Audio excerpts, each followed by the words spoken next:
newcomers, we have, if you follow this at all, we have hired Icon Architects, and we have also hired Kraus Anderson, which is our construction manager at risk.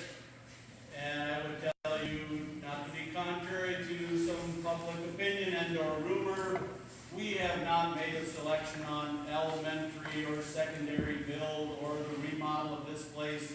That's what the gist of these meetings continue to be, and hopefully we can continue to move forward in this process. We're still trying to work out some land dealings, still in conversation. We've had a couple of parcels come into our reality just this week. So we're still trying to evaluate land, if that is the direction we're going in the purchase of land to possibly build a new building. And regardless of what is going around on social media, no, we do not have anything definitive yet. That's what this group is hopefully going to assist with. So I'll get off the podium or away from the podium for a few minutes and turn it over to Kyle. And Kyle is with the Icon Architect group. Testing. Hold it further back. Is that okay? That seems kind of loud. That's normally what I hear inside my head, so this is a different one. So my name is Kyle Kavami. I'm with Icon Architectural Group. We're going to talk just a little bit. I see some new faces for the people that I've seen before. Thank you for coming back. I appreciate that. Just to talk a little bit about why we're here and the process that we're kind of going through. And this is just one of the very first steps that we go through as we try to understand what project makes sense based on the facilities needs, the faculty's needs, the community, determines what is necessary and prioritizes. So this is kind of our first step. So you're going to see a couple of different options tonight, and you're going to see programming that we've gone through that is all, it's like a first step. So don't think that this is stuff that's ready to go out and be built. These are all options that we want to bring to you, and you guys to tell us what you're seeing, what your concerns are, what you support, what you don't support. So you can see, you know, the first step was forming a committee and getting people engaged. So awesome job. We can check the box on the first one. And then we went through and we went through the faculty. We went through and discussed with the administration on programming and multiple times. And then that gets us to our point now where we've got kind of just very preliminary things. These aren't even concepts that you would build. There's not, you know, there hasn't been the detail of which way a door swings or anything like that. So don't think about that. This is really just more like glorified massings so that you can see spaces and how big they'd be relative to each other. So as you go through, just keep that in the back of your mind. And yeah, we'll kick off. Okay, so my name's Todd Mitzel with Icon Architectural Group, and just kind of going through the team. You met Kyle. Heidi Brennan here. She'll be going through the program with you and the plans today. And then we have Ross Willis and Tucker. I always want to say your last name wrong. Norton. I always want to say a different name, sorry. Someone else I know, just a different name. So Tucker Norton, they're both from Kraus Anderson Construction Company. And they'll go through the cost estimating and understanding how we get to numbers, how we take space and understand all that into actual numbers that we'll talk about. So, one thing I just want to talk about before I hand it over to Heidi a little bit more is elaborating what Kyle mentioned. So we start with always trying to understand the needs of a school district. What does the school district need? And that's always an interesting process because depending who you ask, you get different answers. So we work a lot with the administration to try and have them get a consensus of their staff, their board members, everyone that works throughout the school, the community, and we go back and forth. And we've done that for a couple different sessions now with the administration. I think the first session I had was a little over 3 hours, and I think I spent about a 5-hour session the other day. So we keep going back and forth and refining the numbers, trying to get to, you know, not too much of anything, but we need these certain things. As we go through that list with you, it's all for discussion. If you guys feel like, hey, we're missing something, or hey, you know, something is completely way off base, we think, that's what we need to hear about. We need to hear from you folks on, are we going down the right path? So, when we get into a floor plan, after we get that information, we say, you know, if we were to go out and build a new building out in the field, this is what it would kind of look like. Now our task is to say two things. In this instance, we're trying to take it back to this building and say, okay, now how do those functions fit within this existing building?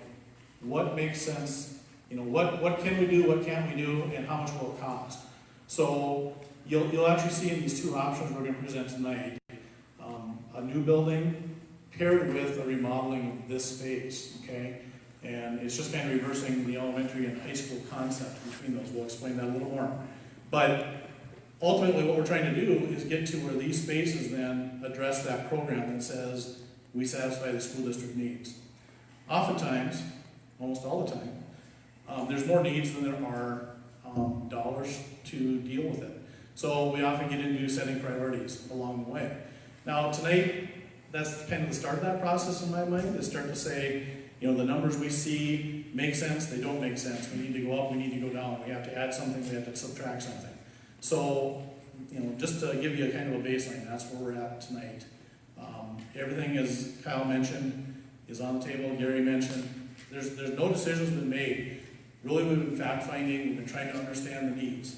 And that's where we'll start. So, Heidi, are you ready to roll? Okay. Thank you, Todd. So we're going to look at about 4 slides. Let's see, 2 slides for what we're calling Concept 1 and another 2 slides for Concept 2 that we'll get into later. But this one, you can note that it's the 7 through 12 junior, senior high concept. And we're calling it Concept 1. So as we kind of run through things, you can keep that Concept 1 in mind with that junior, senior high project. The categories that you'll see throughout the 2 concepts are similar. Administration, kitchen, educational spaces are kind of listed on this graphic. And a couple columns in the middle that I want to point out, there's a timeline of 114 and 122. So those 2 columns represent a meeting that Todd and folks had here, and then the second one is the kind of next version of that meeting that we had.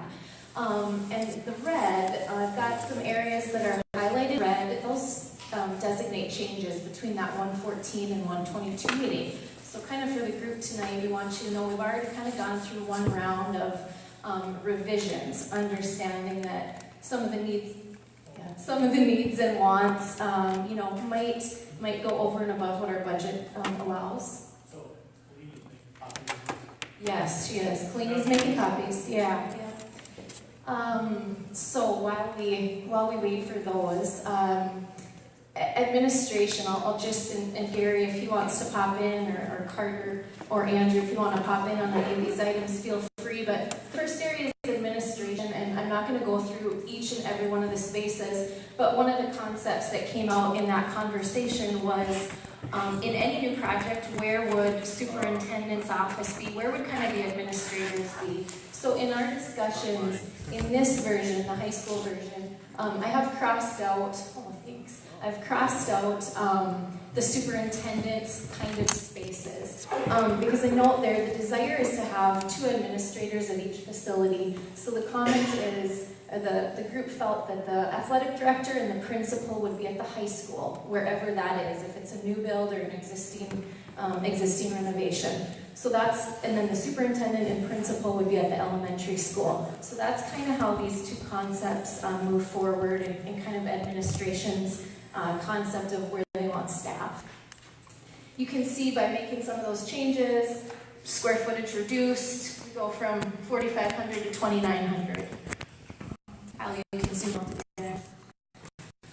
You'll see changes like that throughout. Maybe go back one. Or go back to the previous page.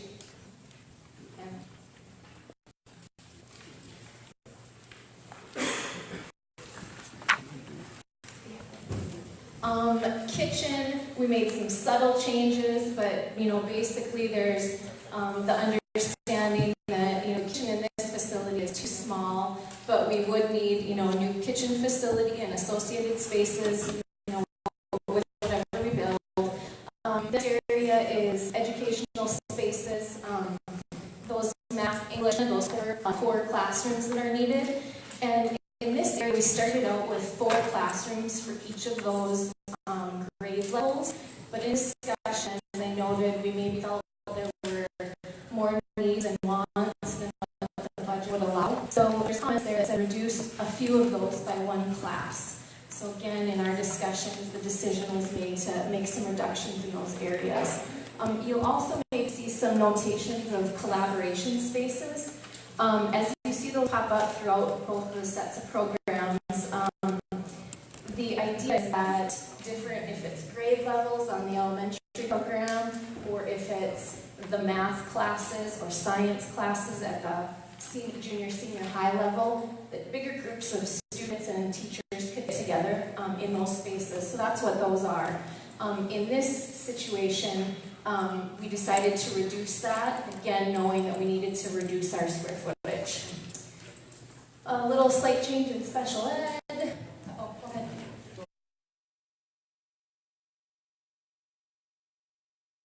I think everybody has elementary. Does everybody just have elementary? Oh, okay. Okay, you guys got it, right? So if you guys need to know what page we're on, just raise your hand and make sure we can coordinate.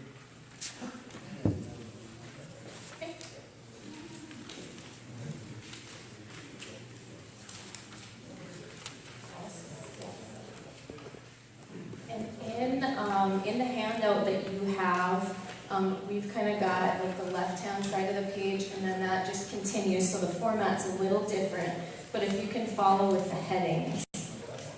Oh, you just have elementary, yeah, it's coming.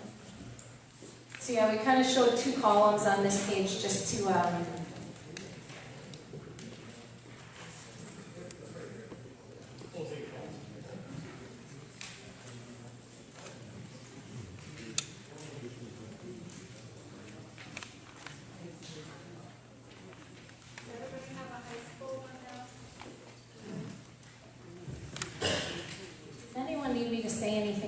now that you see that in front of you. I think I'm kind of on page, what's on this graphic is page probably 1 and 2. Yeah. So we've gone through administration, kitchen, junior high school, ed space, education spaces, and special need education spaces. Makes sense?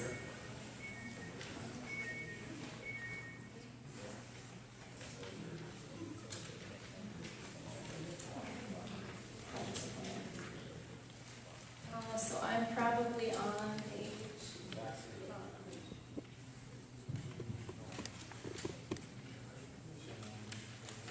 education spaces shared and CTE or career and technical areas. Yeah, so the bottom of second page, back of the first page. Okay.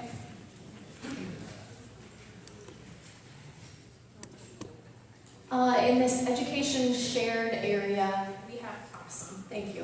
We have classes like the fax room, the science classrooms, art storage, computer lab, library, media center, and commons. We didn't make a whole lot of changes here. However, that commons lunchroom, in a new facility, I'll just point out that might be kind of used a little bit different than just a standard lunchroom. It kind of ends up being a common gathering space. It might end up being pre- and post-function space in a new facility, so just keep that in mind as you see that. And in conversation, we did reduce that by a couple thousand square feet, so that's the notation that you see there. The career and technical education area, we made some changes here, but this was something that came out as really important to this group and to that initial community session that we had, was this idea of career and technical education. And I don't have all the notes on all the spaces in here, but Mr. Wills, we had, we list the labs and workshops, but that was everything from woodworking, the common shops we have here. What were some of the other areas that might be new? So we put a primary emphasis on vocational agriculture and what's happening in our programs right now. As Heidi just talked about, we are still doing classes with woods and woodworking. I know our new ag instructor, and if we double the number of instructors, we would get more into horticulture, more on have a greenhouse. This is a dream, guys. Mr. Lear, current ag instructor, would like to conduct meets labs. So we're looking at, and beyond that, I would also like to team with local or with industry locally. So whether that's in, I'll just throw this out there, whether it's Killdeer Mountain Contracting, high-end avionics, it could be oil, it could be things like gauging, pumping. I'd really like to partner with industry. So we're not sure yet. I mean, if it can come to fruition, I would like us to have students that are getting classes in high school, because we are looking at, with recent adoption at the state level of more career-oriented classes and getting students career ready. I've advocated for years that we need to quit telling students we need to get them all ready for college, because we know that that's not reality. So if we can get our students career ready, get them college ready, of course, those that are going to take that pathway, but also get them career ready. So if we can do that in a career setting, and we don't have that fully evolved yet, but it's a dream at this point in time. So can't definitively say what those spaces are going to be, but for sure capitalize on our rural, agricultural, ranching type of community that we're definitely going to promote those in this setting. Does that make any kind of sense? I just have a question, just so I can get a better concept. What's the size of this room? How many square feet? Okay. No trick questions. No, I know. No, I think this is about 3,500, if I recall, 3,000. Okay, so this is about 3,000 square feet. Okay, how many square feet per person? Like if you're talking a commons area, how do you figure how many people fit into that commons area as far as square feet per person? You know, just so we have a rough idea, if you're saying you went from 7,500 to 5,000, how many people did you cut out of there at 2,500 square feet? Sure. Maybe that doesn't quite happen like that where we said we're cutting out people. No, I know, but I mean, Yeah, but it's a conversation of maybe how administration plans to go through the lunch period. Like, are we having 2 lunch periods or are we having 4? Or are we planning to use it as a post-event space before or after a game of some sort?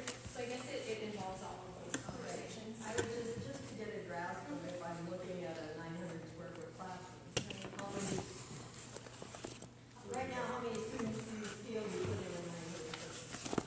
Yeah, in our conversations, we were talking about, and this is, I'd say, sorry, Mr. Wills, where we talked about this district would desire to have smaller classroom sizes.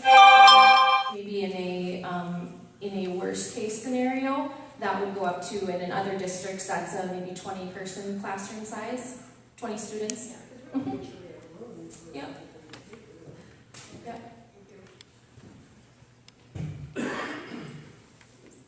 I'll go on to the performing arts, which is at the bottom of your page, and it kind of continues on to the next. You can see here band, choir room, practice rooms, music, storage, and then auditorium and set production areas. Those were items that were in the program to begin with, but understanding that there are possibly some budget decisions that would need to be made in this version, that square footage reduced quite a bit. But I will kind of go down to that athletics area and point out that in our discussions, we talked about the practice gymnasium also serving as an auditorium. And Mr. Kleeman, I don't want to single you out, but maybe could you describe for the group kind of what you do here as it relates to how you saw this going? Okay, so this room we use it for a lot of spillover activities. So in fall time, we'll see a lot of cheerleading activities. They'll use this room to do their stunting, especially with mats and things like that. Then obviously in the winter time they do the wrestling practices, and in the spring they would like to do golf in here as well. And so, especially with golf, they set up the equipment and they'd like to leave it up, and we just thought that that would be a good room for that kind of spillover for those activities that kind of get left out and things like that. So that's probably this room, and then you mentioned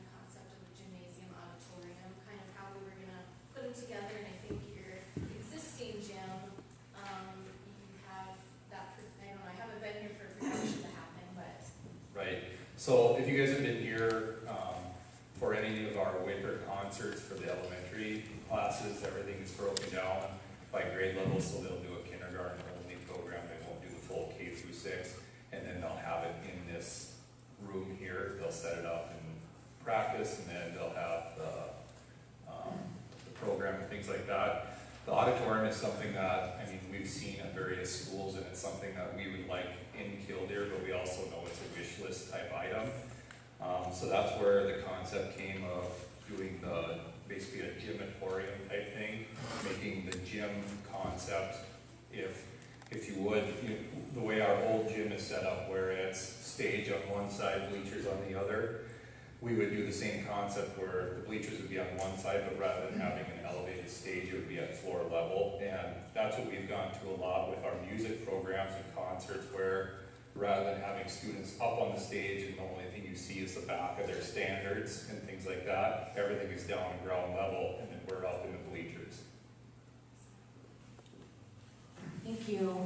The rest of that section kind of goes into locker rooms, weight rooms, training rooms, some of those very much needed spaces. Go ahead. Just for basis of comparison, the competition gymnasium is 12,500 square foot. How big is one we have now?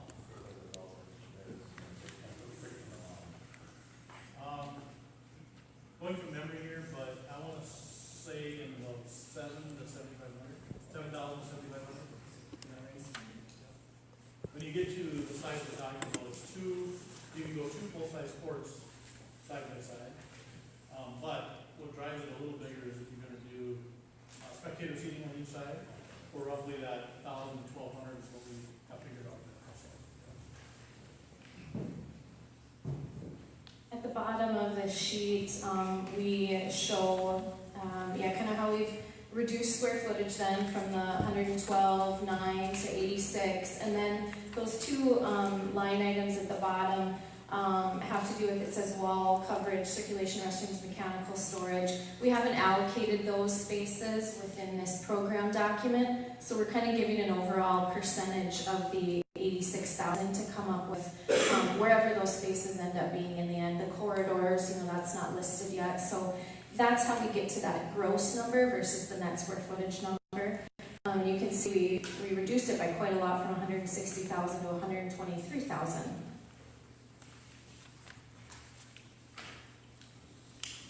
Questions on any of those spaces? Oh, I got a question. So what's your cost per square foot estimate? I mean, like, we're seeing this, but we don't really know what it's gonna cost to fill. We're getting that. It's coming. Yeah, that's kind of what I wanna know. Okay. Yep. So, as we're talking about concept 1, that would involve, it was junior, senior high school, Greenville. So what that would mean potentially for the existing building is it being renovated in some way into elementary or pre-K elementary facility. And you can't quite read everything on here, but I guess if I will link out for an addition. The very back here I'm showing as this playground.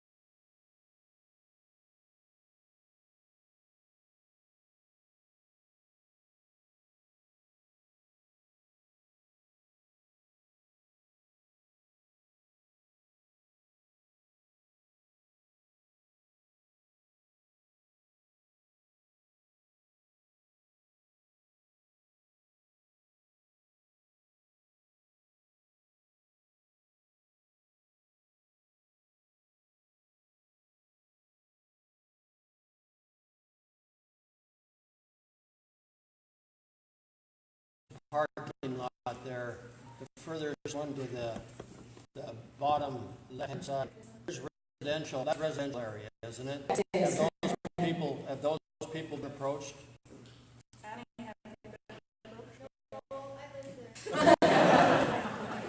So is that doable then, if they haven't been approached, or? I just just a concept at this time. I'm still, I don't know if you want to comment on that at all. I didn't mean to, I just want to know what the plan is. Right. Have I had conversations with people that occupy those two homes that answers yes? Okay. I just wonder if it's doable because, yeah, you gotta have people that want. Thank you. Exactly. Renovated, yeah, exactly.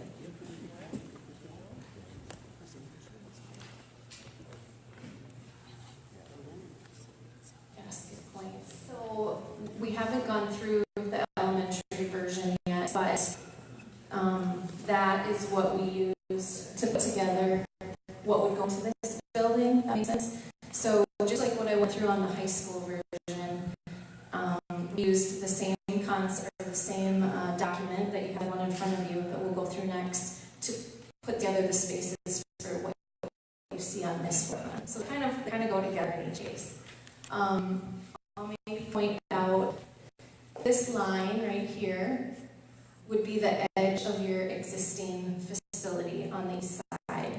So those two red boxes that I showed on the previous version are this space and this space. And then the parking is over here to the east. So that the current entry to the building is right here. And we're in this room. Everyone's oriented. So generally speaking, how kind of we started to lay this out. Okay. Oh yeah, that's right. As I mentioned, that other program kind of delineates the spaces in here, so I'm not going to go into detail, but I will mention this is that area that we view as maybe a new commons or entry. So the new entry is coming off the east. We're saying we're going to open this space up and make that kind of a true commons / lunchroom off of both gymnasiums then. So I mentioned earlier that idea of the size of that commons is also related to the pre and post function events that kind of would occur, with whatever events are going on in those spaces. The light blue areas throughout our classrooms, so pre-K, K 1, 2, 3, 4, 5, 6. Generally speaking, in the addition, right here and here, I located the classrooms that need to be a larger size. So while some of the standard classrooms are 900 square feet or around that area, the pre-K and K1, 2, or K and 1 are about 1,200 square feet. There's not very many spaces in your existing facility that are that large. So for now, and in this initial concept anyway, those larger spaces were planned for out here. So consider that that kind of front wing is those lower classrooms. Then what you currently know as your high school, this wing, is kind of 4th, 5th, 6th grade classrooms. The shop area up on the far north, that still kind of remains shop or possibly bus garage, storage, that sort of thing. The gymnasiums I noted remain. Some of the specials occur kind of right in here. So special ed, art, some of those extra classrooms, the wrestling room again remains. And you can't tell, but there are still some spaces on here that, some of them are smaller spaces that don't have a perfect use. So they had some use in the existing building right now, but maybe in the new program, it's hard to fit. And so that's why there's not a perfect efficiency, I guess, between going from an old facility and kind of putting new spaces throughout. So that kind of gives everyone, I think, a sense of what we're talking about. So really the big picture concepts are new entrance, new kitchen, a potential for a new addition. And I guess in both these versions, I would say after going through the second round of the programming process where we went from one square footage to another, did the same thing on the elementary. And it's possible we won't need or wouldn't need all this addition space because it's actually, this is the upper level, I should have mentioned that. So there's an addition on here and then a second floor that's above this connects. But now that we reduce some square footage, it's possible we won't need this. This is a graphic from about a week or so ago. One other thing to add there, the yellow space is a new admin area, and one of the goals is to, again, make the school more secure. So be able to have a new entrance for visitors to come in, check in through the admin, the office area, and whatnot. The other thing that happens with the school, any of you that have been here at pickup time, with the elementary kids especially, is you see a lot of parents come in and kind of a place to stay. So we thought the commons area would also act nicely as a staging area for that instead of up and down the corridors that the classrooms are in. So just a couple other things there to add.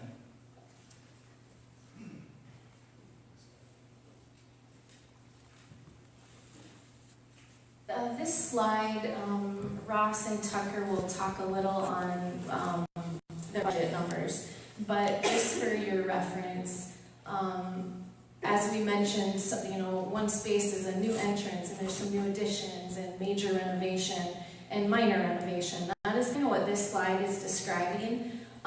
This dark blue area where we're talking about the new administration, new entry, new commons, that's an area we consider there'd be structural modifications and not to the level of new construction, but yet it's pretty extensive, kind of a major gut of that area.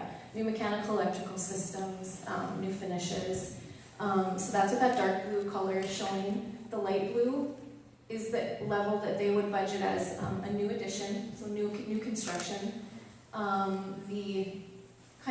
The area we're in right now, the libraries and the wrestling room and the gymnasiums, are areas we're saying there's no work for budgeting purposes again.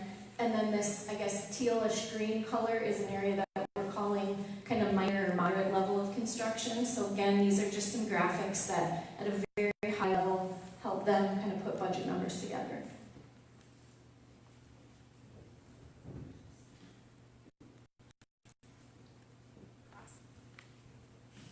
Thank you. So I'll give a little background on how we arrived at the program budget numbers. Kyle's going to zoom this in a little bit, I think, so you guys can see it. So what we did is we looked at some similar projects that we've completed in the area and across North Dakota, either similar by function or similar by size. So we take it and we pull out the site work because every site's different. So you could have a site that has a site work package that costs $1 million and one that can cost $5 million if there's a hill that needs to be cut down and redistributed. So we pull those numbers out and then we get just a cost per square foot based on the building itself, so no site work included in that. So Kyle, if you can go to the right a little bit. We looked at, I think, 5 different projects that we either have completed or are currently working on. The first one is the project that just finished up in Richardson. It's a new addition and a small renovation for the school there. That was about just under 44,000 square feet. Their construction cost was about $236 a square foot. We're currently working on an addition project up in Stanley, about 26,000 square feet. It's about $258 a square foot. We completed a project in Castleton. It was a large 88,000 square foot addition renovation project. That ran about $259 a square foot. That had probably the highest level of finish that you could put in a school building. They went a little over the top on some of their finish selections on that project. And then we've got the Hoven Elementary, which was a brand new greenfield site in Minot, about 77,000 square feet. That was about $263 a square foot. That thing was bid kind of right at the height of the oil boom. So prices have come down significantly since that project was put out to bid. And then also the last one we have is the Watford City High School. That's another one. The timing on their bidding was really bad. That thing was just under $300 a square foot. And their level of finish in that building is also very, very nice. A little bit over the top even.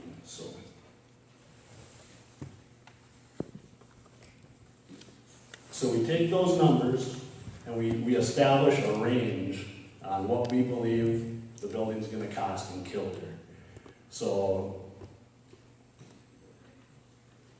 right over here, Our estimate is that for a new high school, it'll be $225 to $255 a square foot for the building construction.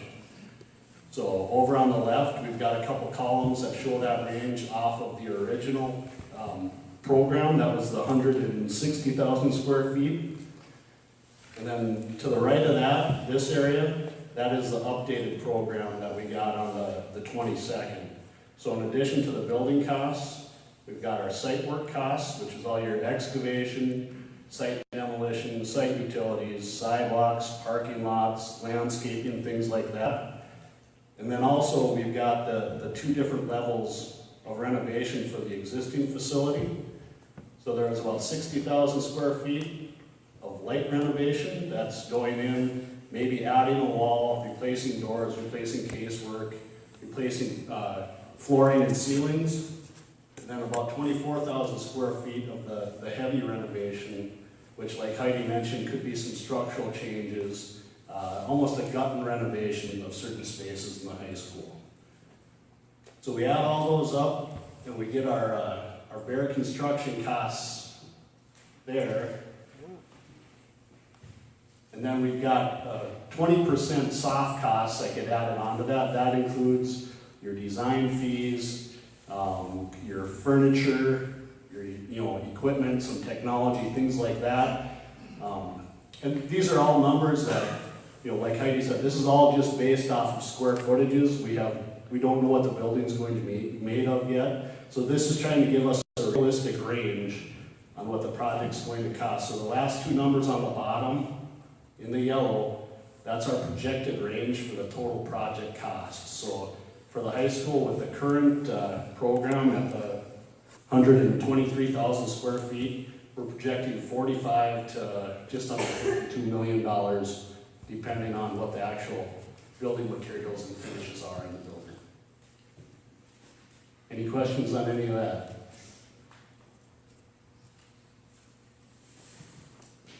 The square feet of this existing building is the 84,000? That's the portion that's getting renovated.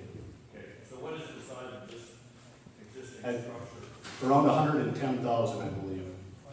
120. 120, okay.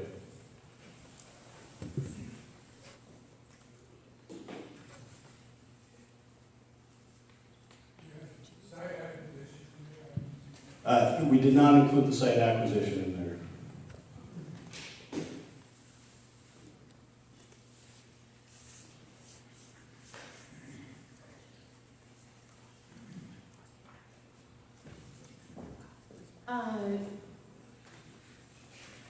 So concept one was a new high school and a renovation of this building into an elementary. So now kind of we're doing the reverse.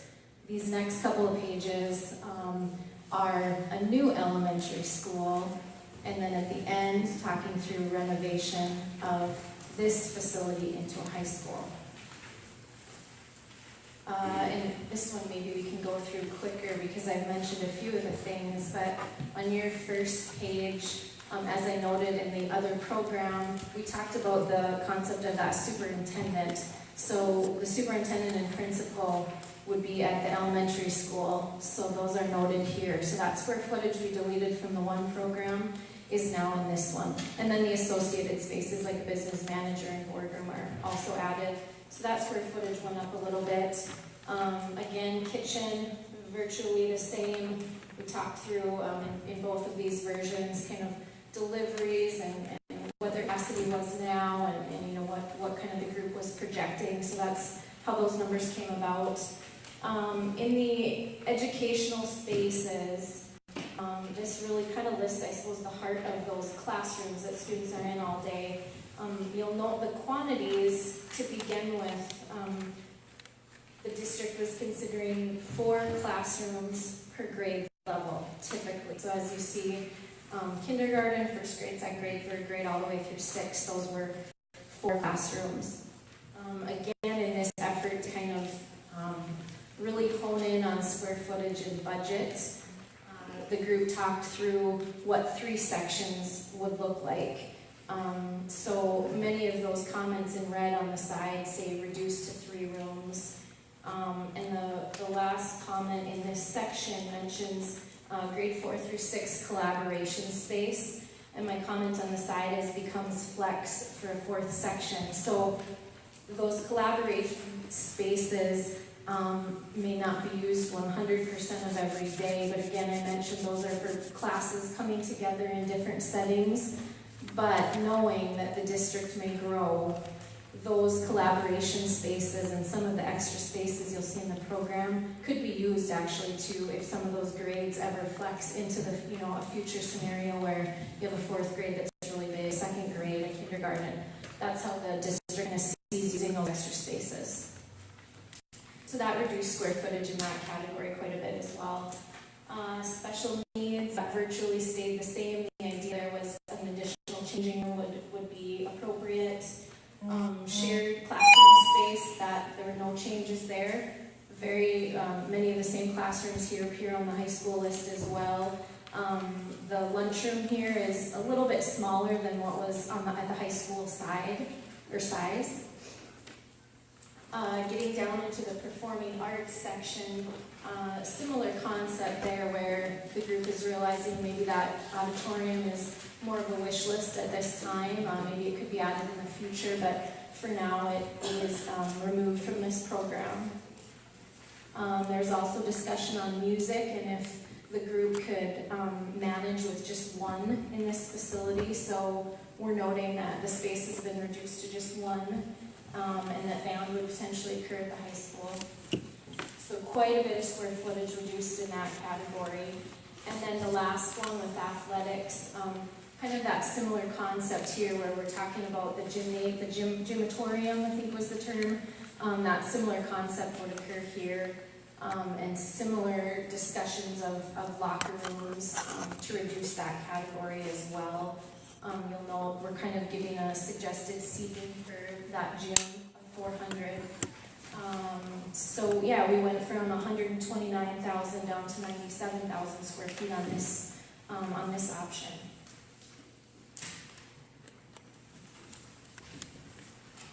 Does anyone have any questions on this?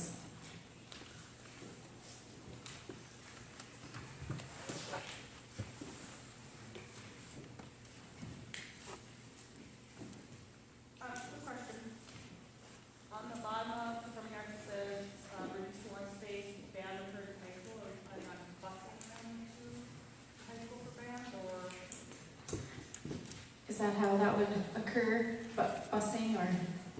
Potentially. I mean, we were just trying to get square footage.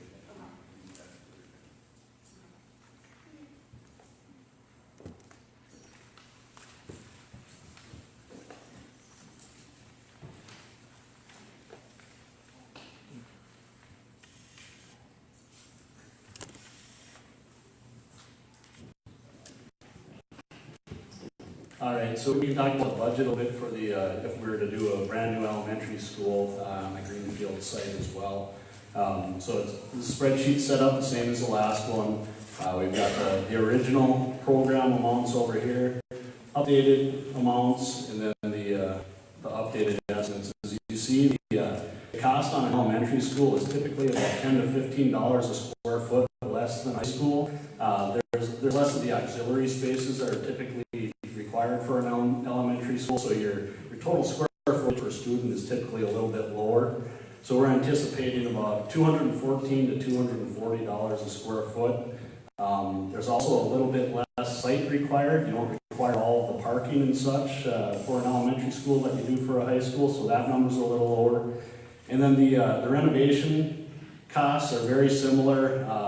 If I remember right, we had a little bit more on the major renovation if we were to renovate this building for just high school than we did if it was going to be an elementary. So that square footage is a little different, and this number will be a little different.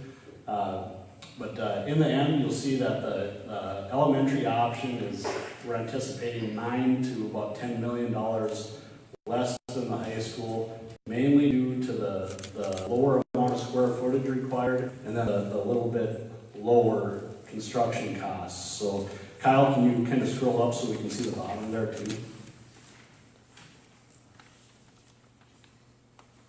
So what we have down here is how Heidi talked about on the original building. We had the possibility of the couple of additions to this facility. Then we talked about some renovation work on the exterior, some facade work, and then also the extensive site work renovation for this facility. So we pulled those out of the main program when the programming requirements dropped a little bit, when the square footage dropped.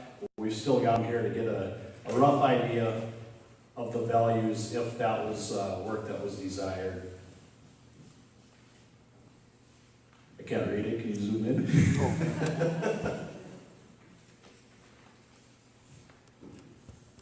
So the range on the addition was 6.6 to about 7.5 million. The facade work, we were budgeting 330 to just under 500, and then site work, 4 to 500,000 to redo all the parking lots, paving, landscaping, and such around this building. And that was for two additions, the two-story classroom addition and then the kitchen/main entrance. Yeah. Any questions on the elementary budget? Did I miss where the remodel of the elementary and the high school? No, that's right here. That's that one right there? Yep. You don't have a mock-up, what plan is that? It's coming. Oh, Yeah. We're a little over. Sorry.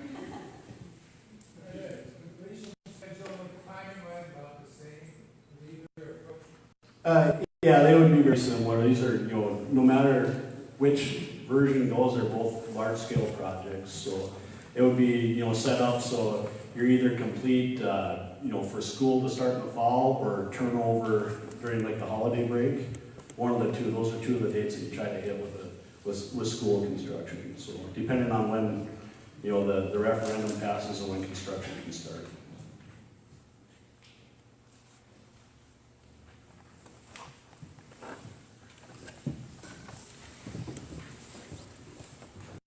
Floor plans. So I want to point out this is very similar to what we looked at in the beginning. I'd say the overall concept for kind of renovating this building in general to whatever it would be, we still anticipate the entry off the east side of the building, the additions of some sort here, and I want to reiterate that as those square footages drop down, just in what we did last week, whatever this addition needs to be, it very well might be smaller than what's shown here, or not two-story, so that's something fluctuating at the moment. But what is different is this parking lot is responsive to the larger parking needs of a high school. So we certainly don't see as much green space out front, but what we know we need is parking here. Similar arrangements here. The daycare pre-K would be at the new facility, parking remaining, and then adding maybe staff parking or whatever that needs to be. Even use of any athletic activities that are going on there would be an option.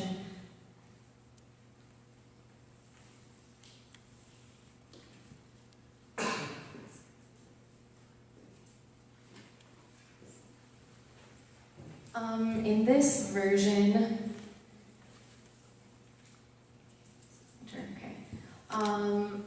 again, same thing, commons here, administration, as Todd pointed out, is right off the main entry and the commons area. I think what I have called out in this addition, and here's our line again to orient us.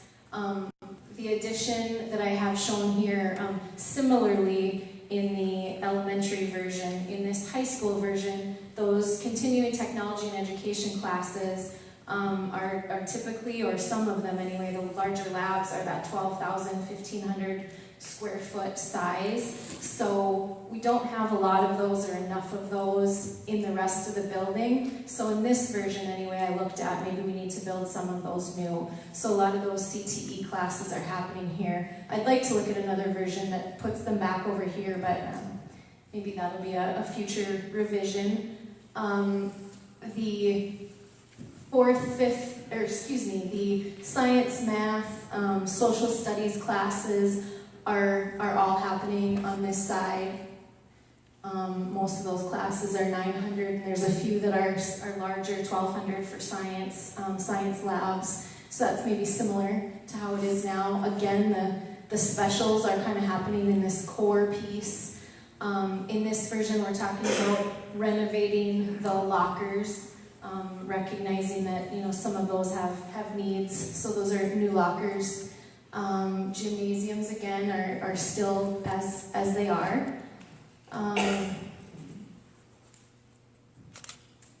I guess I didn't point this out in the other one, but as part of this major renovation, we're kind of proposing a new renovated set of, or a new set of restrooms right off that commons area. Music remains still up in this area. Wrestling room remains, libraries are still here.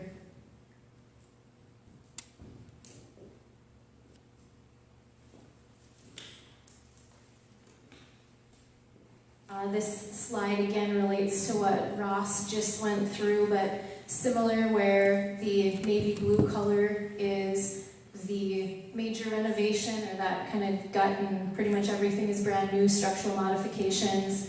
The greenish color is kind of moderate renovations. The brown or tan is really no work, and then the light blue is the addition space.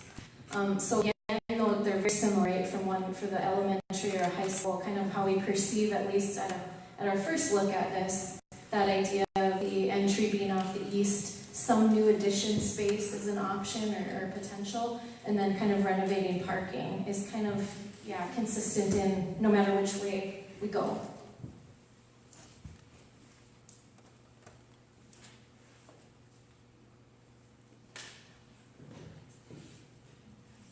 So with these new additions, what's the expected number of students that you're going to fill? Gary, and we were working with 750 at a district level. That'd be the right number to use. So none of us have a crystal ball on this, but our demographics that are have rapidly come to fruition with our RSP, that's the company that did our demographic study last spring. We are actually at our 2021 numbers today at 600 plus students. You're talking these additions will be basically for an additional 150 students. So we are not fitting well right now Yeah. with 600. Yeah, you have 600. And this is for 7 days. Yep. So what we just shot out, again, no crystal ball, so what we're looking at is the possibility of this district being at upwards of 750 students. Now, we're at numbers, and even the best numbers that we can put together with RSP, again, we are at what they had predicted we would be at in 2020, 2021. Yep.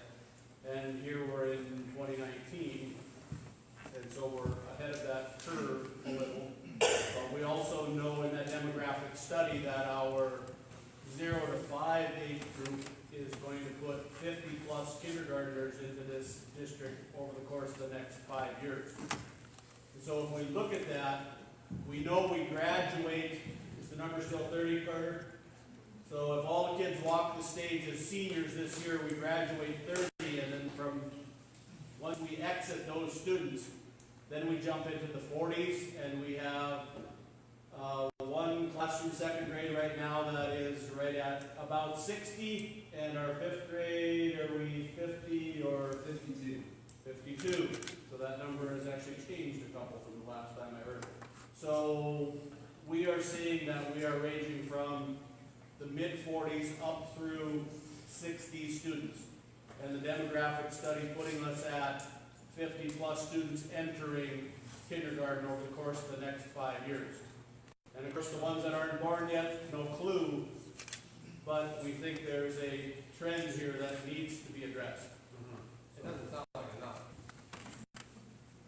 Well, Andy, I would, like the elementary classroom thing, I mean, at what point do you get from a 3-section elementary grade to a 4-section? We're at 50-some now, is that number 60, 65?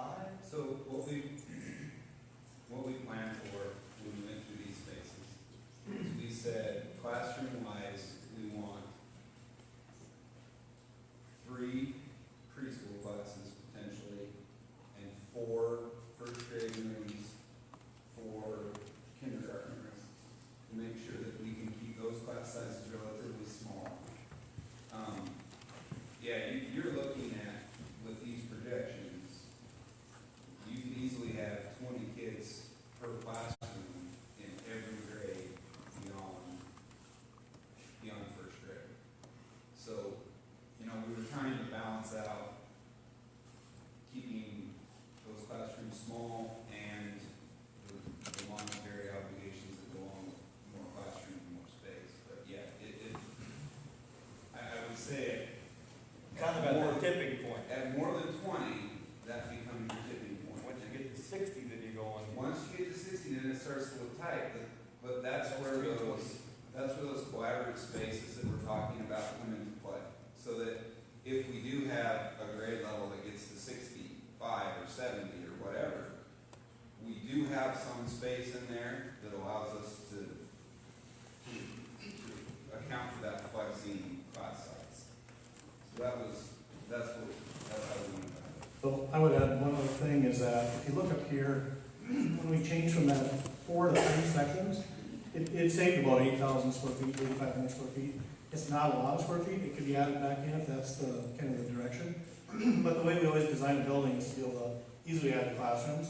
We always want to design the core aspects, things that are hard to change or expand, such as kitchens, the gymnasiums, a lot of the music space, those kind of specialty areas. We try to get those size for that number or even a little bigger to do that expansion. And then the idea is fairly easy to come in and add 6 more classrooms onto a wing if we're thinking about that in the big picture, which we try to do. So, I think that's something, again, where trying to save the dollars up front. It's not a huge number to go back to another section if that's what we feel is. The other thing is, I'll add, I understand, if I might be wrong, if you're saying, we have 600 students, we'll add 125, why we in the school for 125 students, is that what you're getting at? No, I'm saying that you're just not building enough at this point, that's what you're doing. Like, we're not building a big enough. Not enough, like, you might end up with 80 students in every grade at some point, and it could just be busting out the walls in 4 years from now. If we don't do it right now, we're gonna be right back here doing the same thing. Yeah. And, And the misconception is too, technically, we probably cram 750 students in the school. yeah. But the room in here that you're in right now, we have dividing walls, there'll be 6 classrooms in here, which we've talked about. Yeah. The other thing is, we have a weight room that's 2 classrooms, we're emptying the weight room and it'll become 2 classrooms. Yeah. We have a boardroom that we're talking about, But, taking the boardroom out of it and making it into a classroom, so you have your flexibility in this. Right, and right now, we have every single closet we can find, we're putting kids into. Yeah. But Yeah, since you're, I mean, what I'm teachers, saying we is got you're air, here now. Like you said, we can make it work. Yeah. And I think that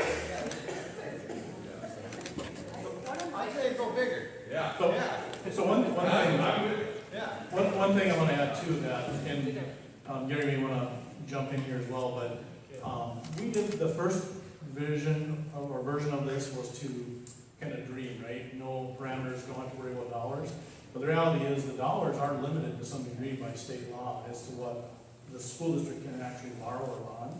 And so, Gary, that number right now is at roughly 42 million-ish. I think I'm more straight on this now, Kyle, so. Yeah, so I think the thing is we, if I, just real quick here, where we tried to go was we knew early on when we did that first round of program, and we kind of was one of the more classrooms and more everything, we knew we were going to be past that number by a considerable amount. So I think we all tried to work pretty hard to get the numbers back to where they're in a number that the school district can take a look at. So, Gary, how many students will our facility handle comfortably? Whether we have to go back to 500 students, where did we start bursting at the seams? So we start, at the peak price of oil, 2014-15, we had just cracked 500. And we actually had just some floor plans drafted by architect firm out of Nicholson. Say, hey, we don't need the whole spiel here, just give us some what ifs for this building. So we actually pulled the trigger on that for a very minimal price, just to see what that might look like on this chunk of real estate. And so we had addressed this already 3+ years ago and said, okay, we might have to take a look at this. So let's just say, what could we do? Let's see what we could do with this space. So it's that 500 number, things start to get a little bit crunched, if you will, if I could use that as a term. Not space-wise, because it is more, and for anybody that's inside this building to witness what's going on, it's more than just your self-contained classrooms in the elementary setting, or self-contained for the most part. And then, of course, your multidisciplines at the high school. It's more than that. It's a special ed need. It's the high-end need for some of those kids. It's the eating space. It's the prep area in the kitchen. It's the even playground. Even the playground space. We have to address outdoor space needs too when it comes to elementary. But yeah, we start not fitting at about 500. Fitting well, that is. And based on some of our influx of students that we're serving. And since we're a public school district, we get to serve them all. So, Quick question, you've given us two options, new high school, remodel elementary, new elementary, remodel high school. Elementary's always gonna have more kids, because you've got P to 5. So basically, on an average of your kids going through. Is one of the options better as far as fitting them in? Is remodeling the old school giving you just as much room as an elementary as building a new school? I didn't go back. I'm not sure, Kent, are you asking that in the context of just the remodeled space? If we just did, or is one of them a better option as far as fitting? You say 750 kids per district, but that's 53 per class average, so 7 to 12 gets you 18, and elementary 424 at that 750. right. But is one of the options a better fit, or more elementary, less? Or are they about? Do you know, I don't know that we've fully addressed that. We're just looking at total square foot space to see what our needs were based on number of classrooms. I have a few things for some thoughts, but Okay. I think one thing, number one, is elementary here in this building. Elementary here in this building and high school new. One of the issues we have here is traffic, right? Traffic parking. High school goes away from this site, that simplifies, we believe, considerably. Generally speaking, this building will probably work better in terms of classrooms and how you teach in terms of elementary.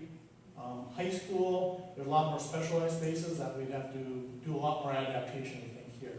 So when we showed you those plans, they look a lot similar right now, because as Gary mentioned, we really haven't had time yet to go through and fine tune which is kind of the better spaces. Again, I can jump in too, but the things like gymnasium. Here on this site, it's going to be really hard to have probably an adequate amount of gymnasium space for the high school. On a new site, that's a lot easier to do. And we always say gymnasiums are the single most used space in the school. They're used from 6 a.m. till 10 p.m. every day of the week, just about. They're not just academic, but they're extracurricular in their community. So it kind of comes down to, I think we can fit both of them in, but what do we give up by doing that? And I think that's the analysis we still kind of need to go through and do a little bit. But I would say generally, I feel, and you feel the same way, Heidi, going through what we've done so far. Elementary naturally fits a little better here. High school does fit better there. But as you can see, it's a little bit more of a cost issue. So, but I think they're fairly close, so it comes down to kind of the question of what's the right decision overall. Cost being one of the factors. So if we built a new high school and we remodeled this for elementary, we're thinking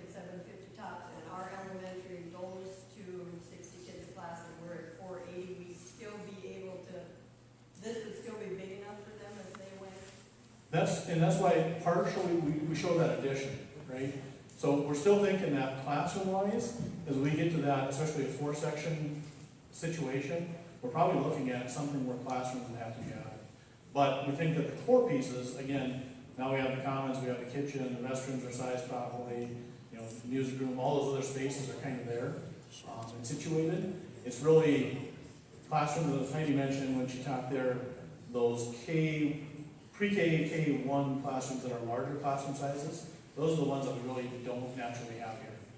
So that's probably what we end up building. So do you have offsite plans for like an elementary or a high school, something that would involve changing anything here, and just building a new school somewhere nearby? So are you referring to everything new? So, yeah. K-12? A new, just, I don't know, 8 through 12 or something odd, but from this side. So you can just make this whole area elementary. That's, Oh, yeah. a new building offsite. Yeah, that's pretty much option one. Okay, that's Yep. fine. Yep. Yeah, K6 stays here, and 7 through 12 goes off-site to the site. That would be a lot more than. Yes, sir. Yeah, just some observations and comments here. I like either plan here. I think it's very well planned, and either one, whatever the administration and the board and committee, whatever they think is the most feasible, looks good to me.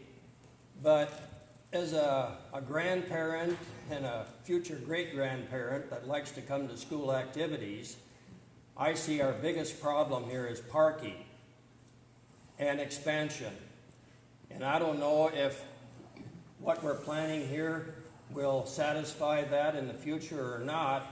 And one thing, the original Killdeer Public School was 3 levels. And I don't know are we any place here 3 levels now, or is it not feasible, or what? Yeah, we have one area here now that's 2, a fairly small area by the front door, if you will. The addition we talked about was 2, and you can go to 3 class or 3 stories or 4 stories. I think most of the time when we run into that with school districts, it becomes more of a supervision concern. Time of travel to class can be an issue. Usually if you have any problems with kids, they happen in stairwells in the vertical circulation. So generally speaking, and I'm not an educator, but that's what I've heard. You guys come up kind of on the right note there. So it's not impossible, but we have to weigh kind of those considerations. When you're landlocked on a site like this, it's always a consideration we have to talk about. And that kind of weighs out that, kind of what I was saying earlier. If this were the high school, are we going to have to make some concessions that we wouldn't have to do if it were a new site, right, a new plan? Because as a high school on a new site, typically we're going to do that all one story. We don't have to buy elevators, we don't have to buy stairs. The accessibility for handicap is all kind of automatically built in. Just kind of logically, when you have land, it works better to go to one level. You can isolate wings, but they're on the same level as opposed to stories. I don't know if it's answering the question. Well, it does, and I understand there's going to be some problems with multi-level. But, and I suppose if you're going to look at that in the future, your structures would have to be planned accordingly. You'd have to have a much better footings for that sort of a deal. Yeah. And if you're landlocked, you got to figure out something. I'm thinking. And not to cut you off, I don't care what the rest of the audience. So I've actually had all parts of this building had engineers take a look, and we could actually go 2nd story on even the 1960 high school. I've had that evaluated. You can do 2nd story. Here's where you run into some problems. You talk about construction timelines. So if you're building up and you're on top of it, then I think these guys, I know they will tell you, you can't have occupancy down below while you're building up top. Another situation you run into for code, and again, they can address more of that, you get into the need for sprinkler systems. Those are hugely expensive or additional costs. Not that you're not about keeping, myself included, keeping students safe and make sure they have a safe environment and, proper egress, but you now need to sprinkle, and if you go much higher, then I think you make it into not necessarily fire code issues, you keep sprinkling, but you also need to have a fire department for insurance purposes that's gonna have ladder trucks or whatever you need to do to get people out of the building in the event of emergency. So we've had all kinds of discussion, and not just administratively, I've talked with a lot of people. We've even entertained, okay, let's say we just keep everything on this site and build up. Then I'm thinking, good Lord, we probably need a parking ramp. And you might just be talking concrete and steel, but parking ramps are hugely expensive as well. So we've entertained a lot of ideas, and not to shoot anything down. That's why we're here, folks. We just got to get this, have a work through on this somehow to take some of the pressure off our current situation. So you think you have the parking issue, you have an answer for the parking issue? So if this remains as the high school, other than what Heidi had up for the diagram, if we were to remove the modulars and go back, get rid of where the ball court and tennis court was and have some parking there and across the street, and if we do a new elementary build or whatever we do, to take our daycare need and maybe take a look at removing that house, have more parking across the street. But we're also talking about what is our bus flow, our parent pickup with students or drop off at the beginning of the day, and so that's in some of their plans with the movement of the office and our commons area more to the east side of the building, or what is now our primary area for elementary. We just, because we're landlocked, do not have a lot of decent parking options here. This lot right here, roughly, we don't have a park count on that. I'm gonna guess it's gonna be in the wrong range of about 160 spots, if you were to build it this way. It's a pretty good sized parking lot. If you have an event, basketball game or something, it's probably not gonna be enough. If your normal day-to-day for a high school, I think it would be very close, along with, we got too many remotes now. Along with the, lots that are currently here and even just the portion that's here now.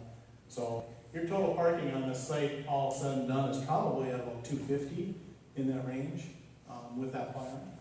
So I don't think it solves it for the big events, but it solves it from a day-to-day. If I could, and not that I have so much say in this, but I see it two ways. One is if, regardless of what type of new building we build, if we could incorporate some bus parking there. And one is if you're built, the high school is the new build, which is, your varsity events are gonna drive your biggest crowds.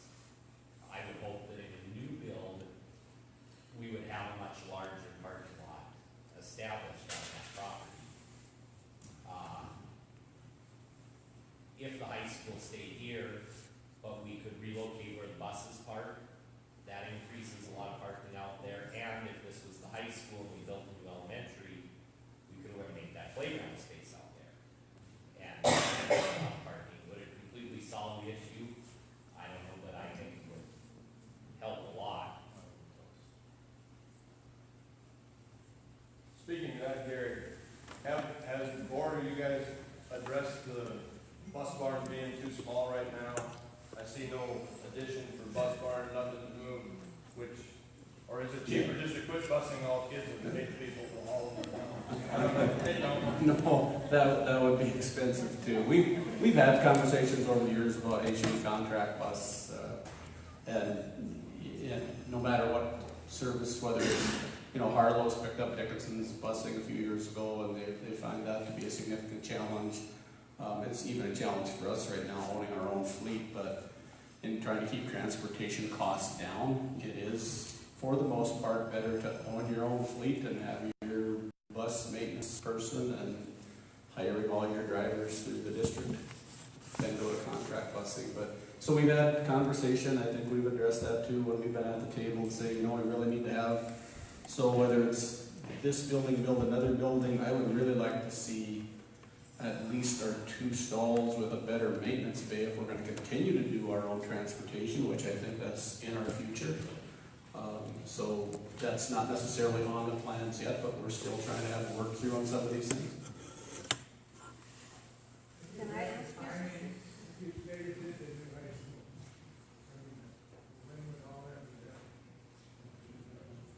you? If I remember right, the schedule we looked at the last meeting was planning the referendum for mid-July, correct? And then planning to start construction late summer, early fall, and then turn over at around Christmas time of the following year. So about a year and a half of construction for the new building, and then as far as renovation work, we'd come in over the summer and take big chunks of it and get it done, but I don't think you'd get all of the renovation done in one summer, so it'd be 2 summers worth of work. And the one summer would be concurrent with the new addition, or with the new building, and then the second summer would probably be the summer after that. Yep, early 2021 for the new building, I think. 2021, yep. And then that summer for the second phase of the remodel. So fall of 21 would be when 100% everything complete.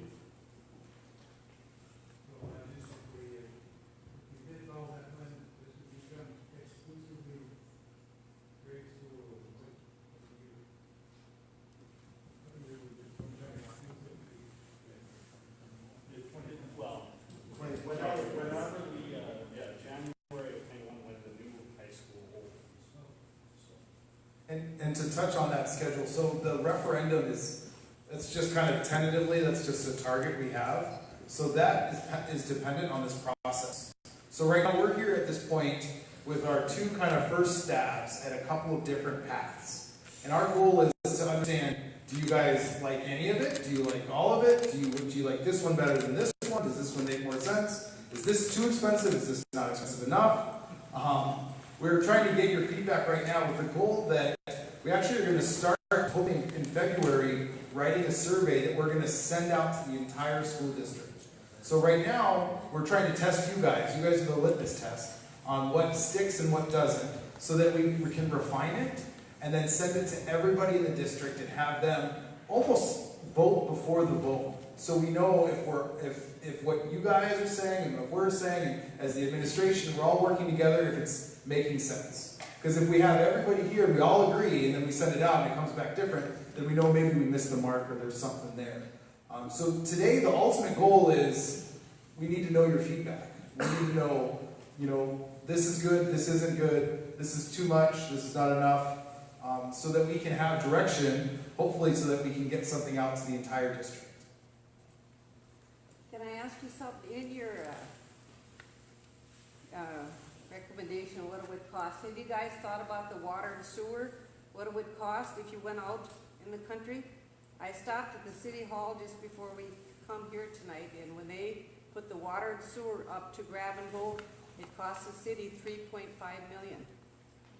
But we're not on, our logo is not on.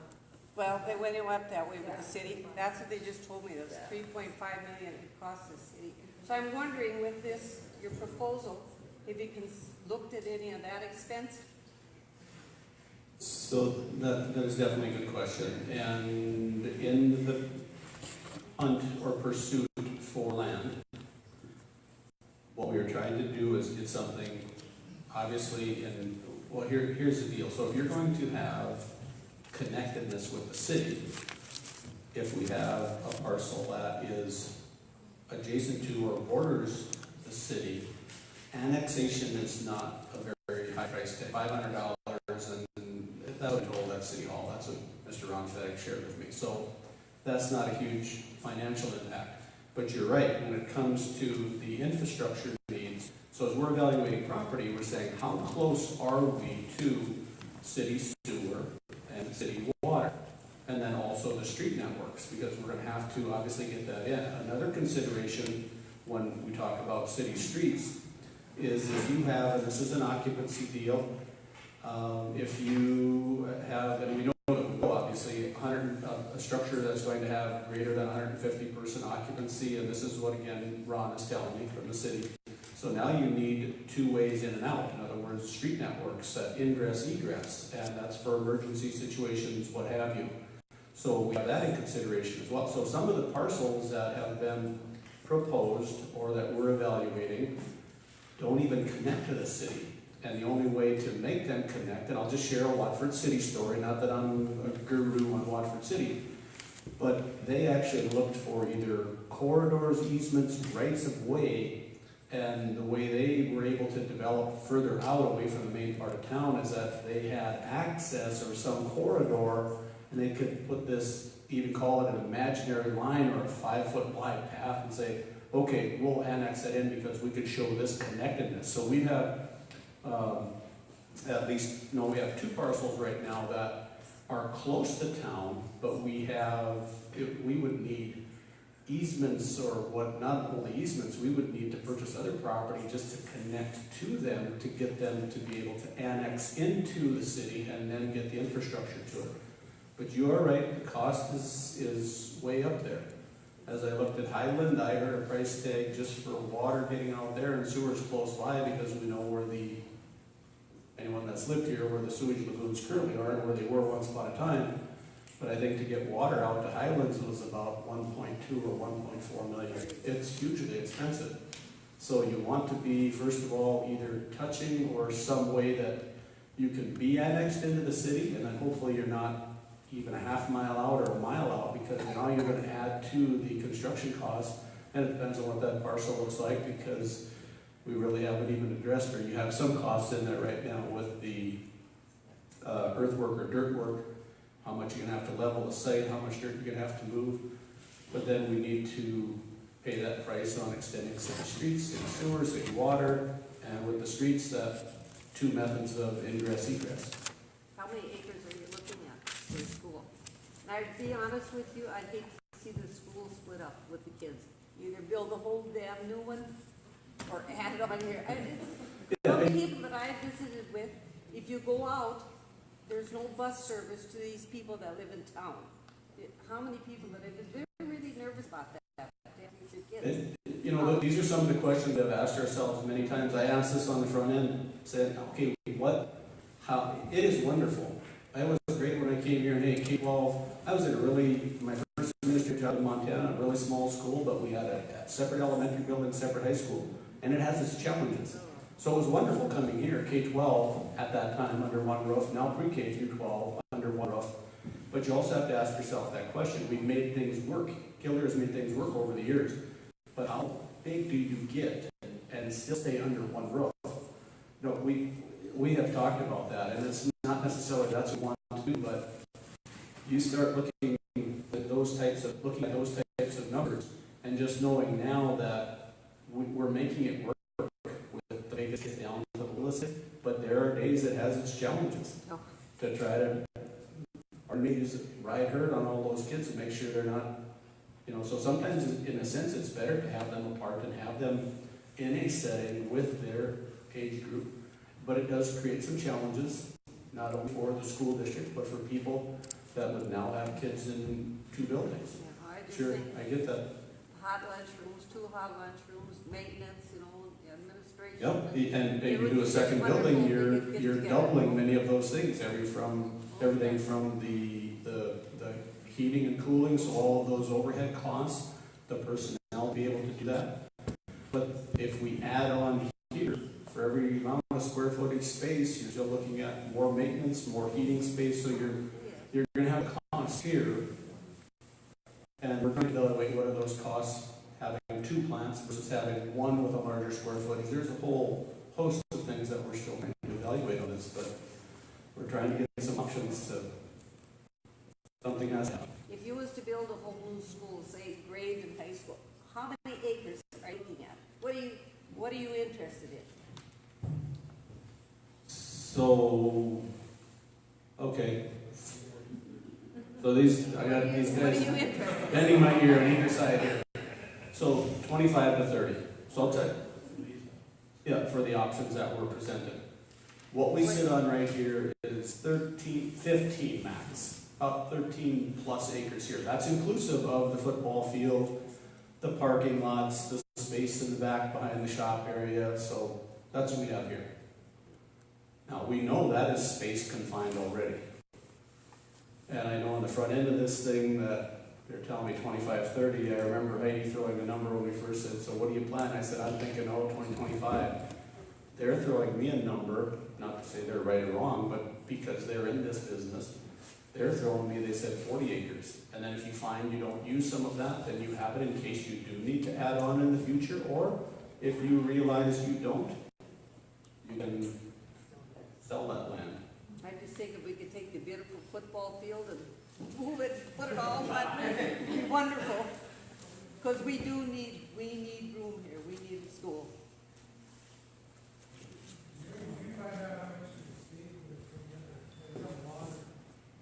Okay, now, here's where I tell people, let's all get rooted in reality, because I think we know whatever we do here, there's going to be a cost to you and to me, to all the taxpayers of the district. Now, short of some philanthropy, and somebody comes in and says, hey, I see and I feel your plight, here's $30–40 million. I don't see that happening. So the burden for this, whether it's through low interest construction loans from the state, and I can address some brief information there about getting people too riled up about it, or that we have a referendum and go to the people to see what they support in terms of dollars for a new build / renovation. We do have limits.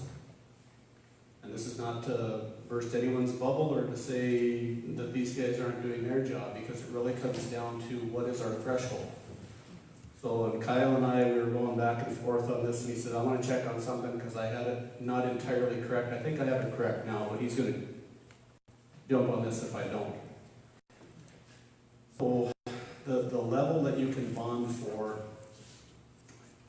right now, with that you can put to vote of the people to bond for, is going to be 5% of your assessed value.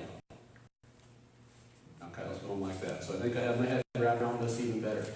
5% of your assessed value. So I'll tell you what our taxable value is for the district. I'll give you nice round numbers, if that works for you. So our current taxable value is $42 million. Now to take that backwards, and Deb, I'll just put it Deb because I know she knows this stuff too. So if I get back, let's just take it back to an assessed value, so that's roughly tenfold. So the assessed is right at about 420 million, right? Tenfold approximately. It depends on the property. So if you take 5% of 420 million on the assessed, that gives you 20 million, in that figure, nice round figures, right? That's what I'm trying to stay here. So that means that we could go to you and to the rest of the tax-paying patrons, the voting populace, and ask for no more than 20 million. Now, if you're throwing your arms up in the air because you saw way bigger numbers presented by us, here's another way you do this. So state law allows, if you go to the people, you'd have two questions. I'm not sure if you do them back to back, same time. You go to the people and say, listen, state authority or by state statute, you can have a bond not to exceed 5% of your assessed value. The people can vote to jump that to 10%. So then if you do that, that puts you, again, just nice round numbers, I'm not going to get down to the pennies. So that jumps you from approximately the 20 million at the 5%, essentially doubles, it takes you to around 40 million. So again, with some of the options based on square foot price that's being presented tonight, and this is, again, very early in this process, kind of a shot in the dark. So the questions of, well, are you sure you're going to have enough there? We don't have to do this again. And I get all of that, but then you are statutorily limited. You're statutorily limited to that 20 million until you go to a vote of the people to get to that 40 million. But then it's also, what is the acceptable threshold for the community? Come on, Mike. For the community. So that's what it's going to come down to. And so you either bond for that full amount, or you do a bond for part of that, you're also going to have that financial obligation, even if we bond for part of it and then go with the Bank of North Dakota low interest construction loan. So anyway, there's going to be a payback time frame here that the taxpaying patrons are going to have to evaluate in their own mind, and when they go to vote, either say yes or no. So I'm not sure where that would go. Ken? When the survey's done, do they for sure write it so that they don't just ask, are you ready to go for 21 million? Because people need to relate it to what it's going to cost them. Yep, Kyle, you want that or what? Touch on that. So, just to give you some rough guidelines. So for every roughly $10 million the district levies, it's approximately 16 to 17 mils. So a lot of people want to know mils. So it's 16, it's just a preliminary estimate. Interest rates change every day, right? And so if you looked at a $100,000 house for that 40 million, that's about $300 a year for a $100,000 house. Maybe a little less, but right around there. Depends on interest rates. So that's to give you an idea of what $100,000 worth of value, it'd be $300 a year to support the project based on what Gary just discussed. That's going to be very important in the survey. Oh, absolutely. We'll have that down, locked in. Right now, we're so early that I'm working off numbers that are a couple months old even, just because right now we're just getting to the point where what you guys say works and doesn't work. We're just trying to distill that. And what Gary was talking about with the second question,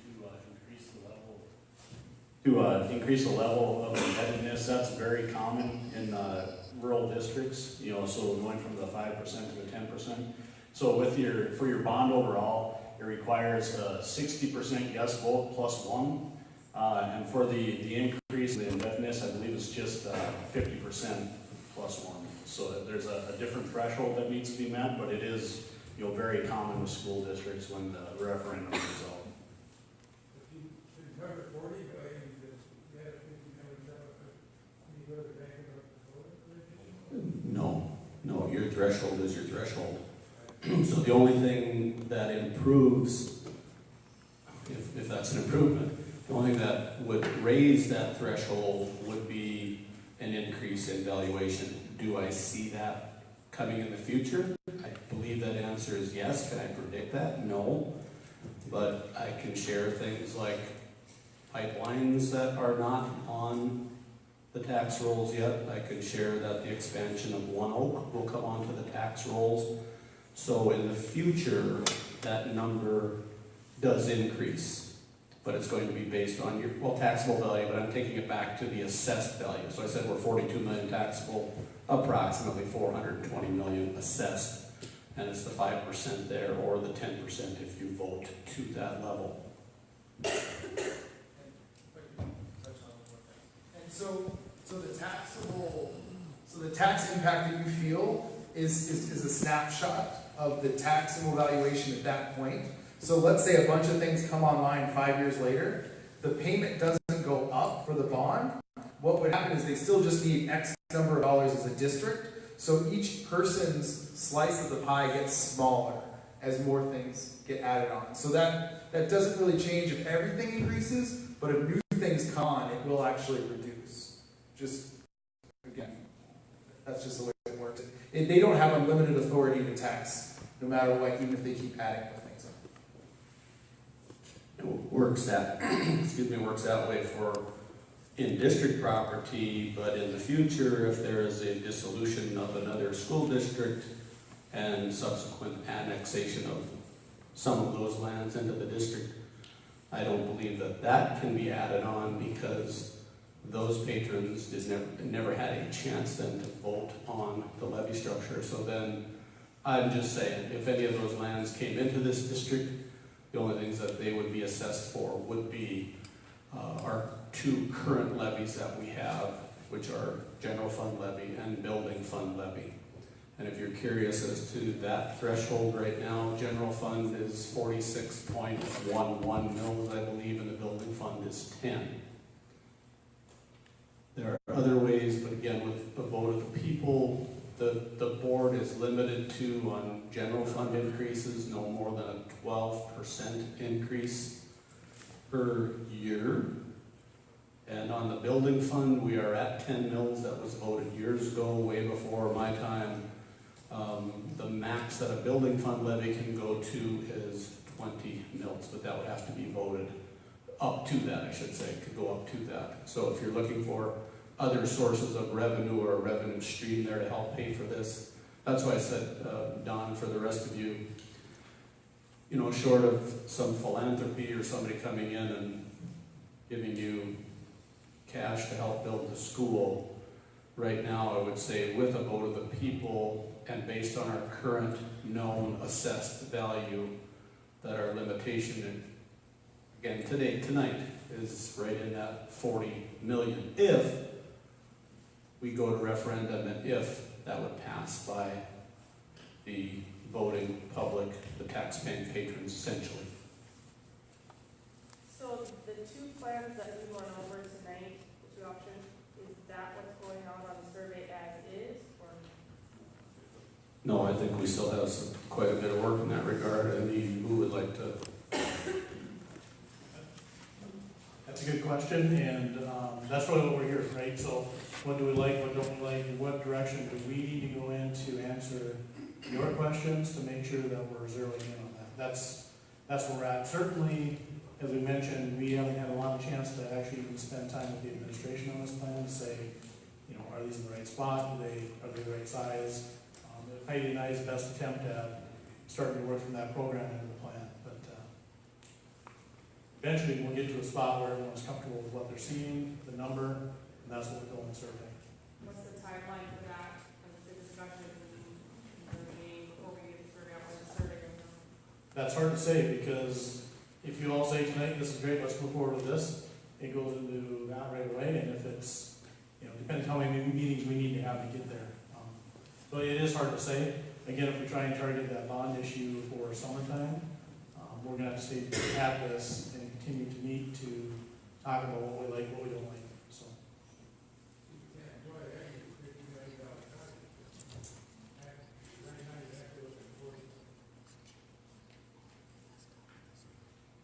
That's what we can entertain, is that 40 million level, and then we go to the referendum and vote. And if they tell you no, then you can go back to the drawing board. Right, so that 40 threshold, if the, instead of the 5%, the 10% would pass, then the 40, again, nice round dollars, then the 40 is your threshold or limit. And I know, guys, it comes down to, well, I don't want to pay any more taxes. Well, it's, you know, not to preach to anyone, but communities have responsibilities. I believe, I think the philosophy shouldn't be too far fetched in much of this room. Communities have responsibilities for educating their students, and it's a matter of how the community perceives that education should move forward. What's the payback period? Generally, this would be at 20 years, right? I can share statewide. I think the statewide average, so if you add our 2 mill levies that we have currently, the building fund and the general fund at 56 mils, just a little slightly over. The average, again, so you're going to have some that are lower and some that are higher. The average mill structure for school districts across the entire state is just, I think it's 95 mils. That is a statewide average of mills that are assessed. Put all the school districts together, so they're at 95. That's not to try to sell any kind of point. I'm just saying Killdeer has for a number of years remained in the bottom end of the bottom 1/3 as far as levy structures for school districts in the state of North Dakota. And I think we're quite fortunate. At 42 million, when I came here in 2003, we were about 8 million taxable, with 51% of that in the ag sector.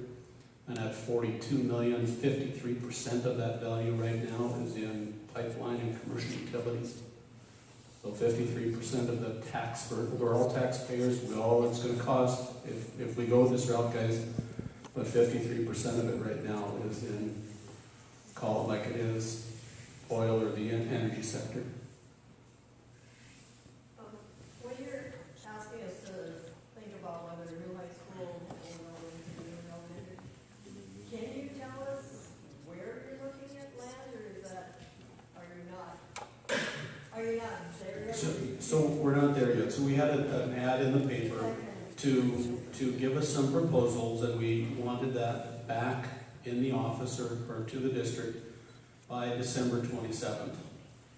So we had 3 considerations or 3 proposals at that time. 2 of the parcels, so one is, I'll throw it out because if you want to come in the office, it's public knowledge, and let's be as transparent as we can. So the Johnny Reese property to the west of town, that was, now it's on its 2nd owner since Johnny Reese had it. And so a parcel of that was offered. Again, not contiguous with the current city land mass, and so that creates some problems for the ingress, egress, the 2 ways in and out.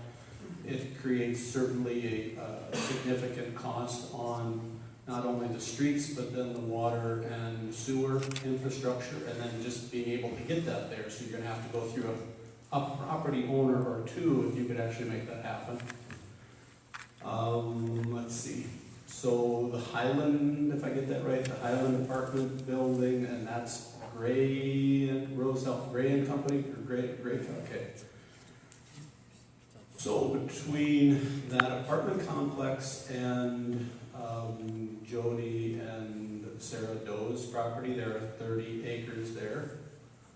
This is the way I describe it, not to badmouth the property, because it's something that we're certainly looking at. But I think when all the rock were removed to build the apartment, they piled them up on that parcel, so we could be in the rock quarry business for a while if we took that on and take on some additional expense, but hopefully make some money selling crushed rock. And that's bad, I'm sorry. So you're looking at price tag there too. That was offered to us at $55,000 an acre. So if we took 30 acres, that puts us at about 1.6 million something just for land acquisition. So another parcel that was offered, let's see, I think most know where Lauren Lundberg lives, on the east edge of town before you get out to the city's sports complex. Why isn't you with this thing? It's not doing anything different. So there's is it 13 acre parcel to the north of that, and at least 3+ acres are in floodplain. And then you run into, and again, not trying to, we're evaluating things, we're really trying to, I actually had, because I thought another way maybe to get to that property, if I could, was to talk with hedgers, and talk to Don and Trish and Pat, and just say, they've expressed willingness to work with the district on trying to make this thing happen, but, so you run into an ingress-egress problem there, although just to the east of Lundberg, the city has a 66.5 feet, whatever the city needs are, to access or to get out to that property. But that's just the one way in and the one way out. And then if you're looking for a minimal parcel size of that 25 to 30 to make this thing work how we think it should work, even though we just sit on 13 acres here, and this has worked for a lot of years, you have several acres that are floodplain, you have the ingress-egress problem.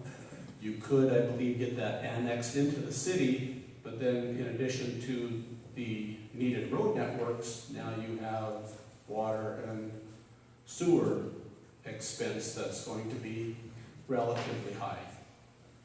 So since that time, we are in conversation with a few other parties on some parcels, and in fact, as recent as the last day or two, Mr. Cook has been in touch with a realtor that has, and he's, I think, hunting for his own land, but came across some parcels that are reasonable, but again, and we're evaluating too with the whole traffic flow.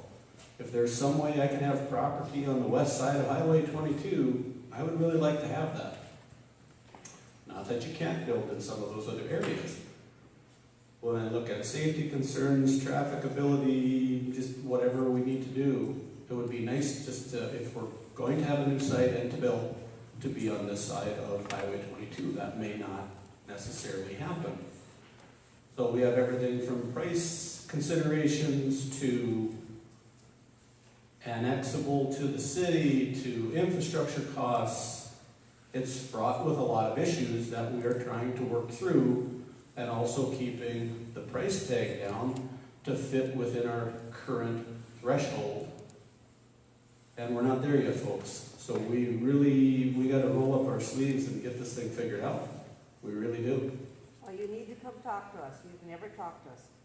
Well, you talked to me in the October meeting, and I have just recently entertained some ideas and have talked to your daughter, but I need to talk to you. Yep. We are in favor of the school. Okay. I will tell you, we will not give you access to go all the way west of town. I understand. I will not sign that, because I'm not going to be annexed to the city. Okay. Right. No, I trust you. And thanks for bringing that up. No, that's good. But you're right. I do need to have additional conversation. Down here east is a flood area. Alex and I used to fence down there years ago. Guess what? We couldn't even run with the four-wheeler. We had to carry steel posts in our buckets to put posts in. Down here by Lauren Lumber. I know. That's an outdoor lot. Yes. So, anyhow. Okay. I'll No, leave it thank at you. that. Yeah, we should have conversation. We need to have conversation. I got a question on the design. Can you go back a slide or two to show the football field in there? We're getting all this addition on the front side of the building in that yellow paint color. And we got that football field sitting there. It's kind of the sacred cow at the moment that has just been begun. But if we move the high school out of town, 7 years from now, that football field will no longer be used. We'll have everything crowded in the front side of our building. Well, there's a big space in the back that we do nothing with. So why are we acknowledging that that football stadium is going to fit or serve the needs of a new high school and a lot more kids? So put some of that back there. Just realize that down the road, we're going to have a new stadium somewhere else. And use some of that space for parking, have better access, less your busy streets on the front side, and where you're cutting through the high school right now, just carry it all the way back into your football field. I know it's a sacred cow at the moment, and I'm sure that's why it hasn't been looked at. But when you think about the future, and we will do high school somewhere, I believe we will. And we're not gonna come here, we're not gonna bus the high school students from 3 miles out of town or wherever we end up to play football here with no locker room, no dressing room, no nothing. It'll end up in the new stadium where it's at. Right, we've had some those are good points, Gene. We've had some conversation along those lines to say, all right, what amount of space? And maybe it's, let's just use the high school court, something in the high school. So we've talked about this and said, okay, we need this because we're not going to, as you call it, the sacred cow. It's a very nice facility. We get compliments still to this day when teams and folks see what we have in this district. We have looked at, although it may not be seen on the plan yet, we've talked about this, to if this is still usable high school area. If it becomes elementary, say, well, we're still going to play ball out there. So we had looked at putting locker rooms maybe on this west end, or doing every one of those things. It has a parking impact. They're going to have an impact on overall space here. We also talked the fact that we're the only one right now in our league that is playing on turf. So if we do another high school elsewhere, not that the kids wouldn't come here to practice, but since we are competing mostly on natural grass fields, we could have a practice field where we practice on natural grass quite a bit of the time and do pre-game prep, whatever else the coaches do on this chunk of real estate. The other thing, and maybe some of you are in that mindset, I look out not only the immediate term of 3 to 5 years, but 10 years, 15, 20 down the road. So whatever we do and manage to hopefully successfully pull the trigger on and make happen, the 1960s high school, fast forward 20 years, we are now at 80 years of age on that building. This structure here, of course, is attached to it. But at some point in time, we age out. We have been fortunate to have the dollars we do to keep up with the necessary repairs and modifications and so on.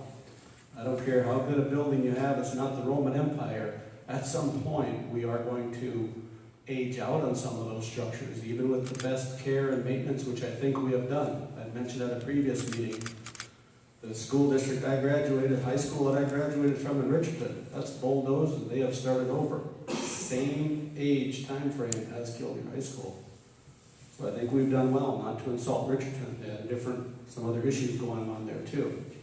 But at some point, if we're able to, in the next couple of years, pull this off, you will now have a building that's aged 20 years, but you may have parts of this building that are aging out.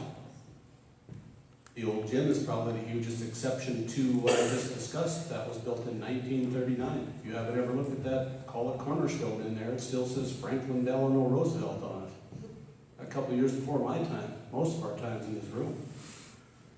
But great to have, but at some point in time, you're going to have sufficient age, and whether it's some of your structure that's below ground, and on the 1960s building, that's everything from parts of the heating and ventilation system to plumbing and so on. I think you're going to start seeing failures to where you can't keep that up anymore.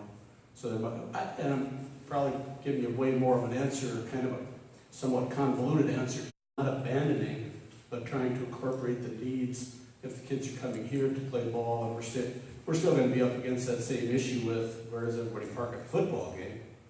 So that doesn't necessarily improve itself. Well, what's your guys' ability to take property, public use? Say like oil pipelines to come across someone who take property. Can you guys do the same?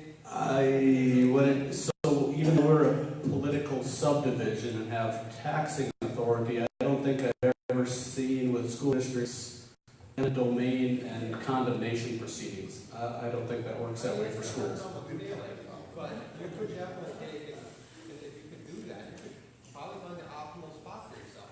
Absolutely. That's true, but I just don't think that's in the cards.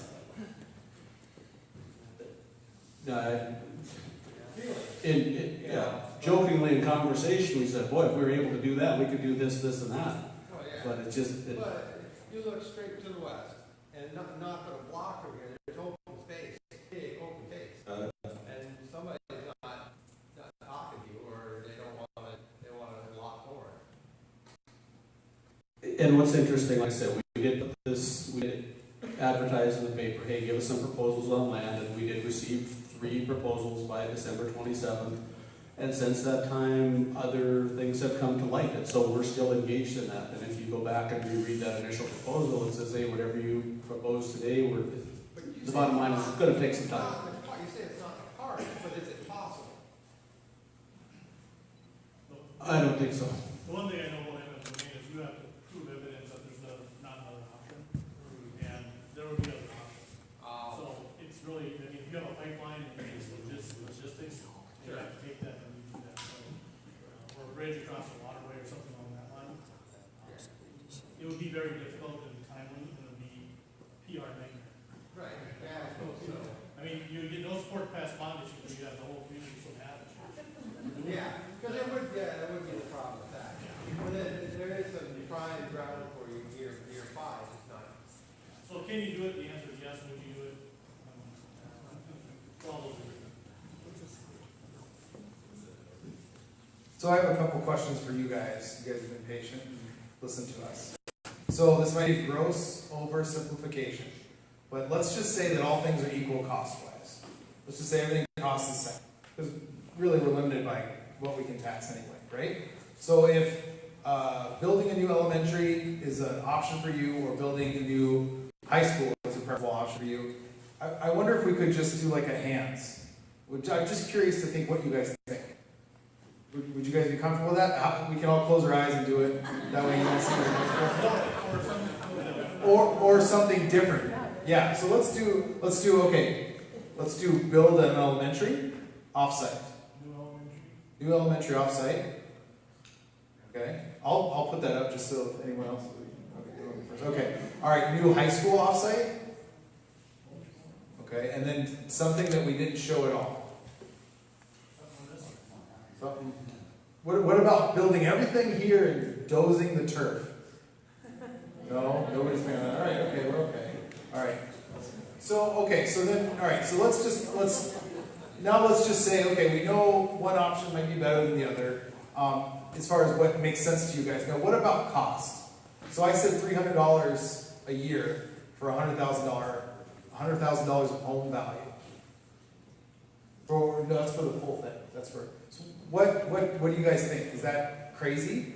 Or do we have to pack up and just leave and never come back? No. So if it went out to a survey and said, okay, we're going to build a new high school, and we're going to do as much renovation as we possibly can, and we're going to spend $40 million, and that's our survey.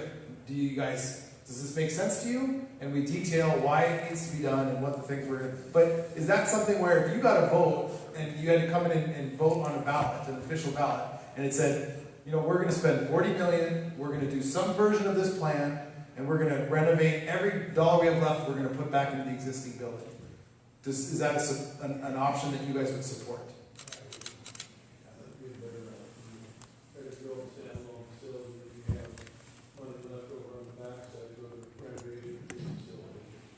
Sell the concept of building a new building and putting $8-10 million in this existing footprint. This would be hard to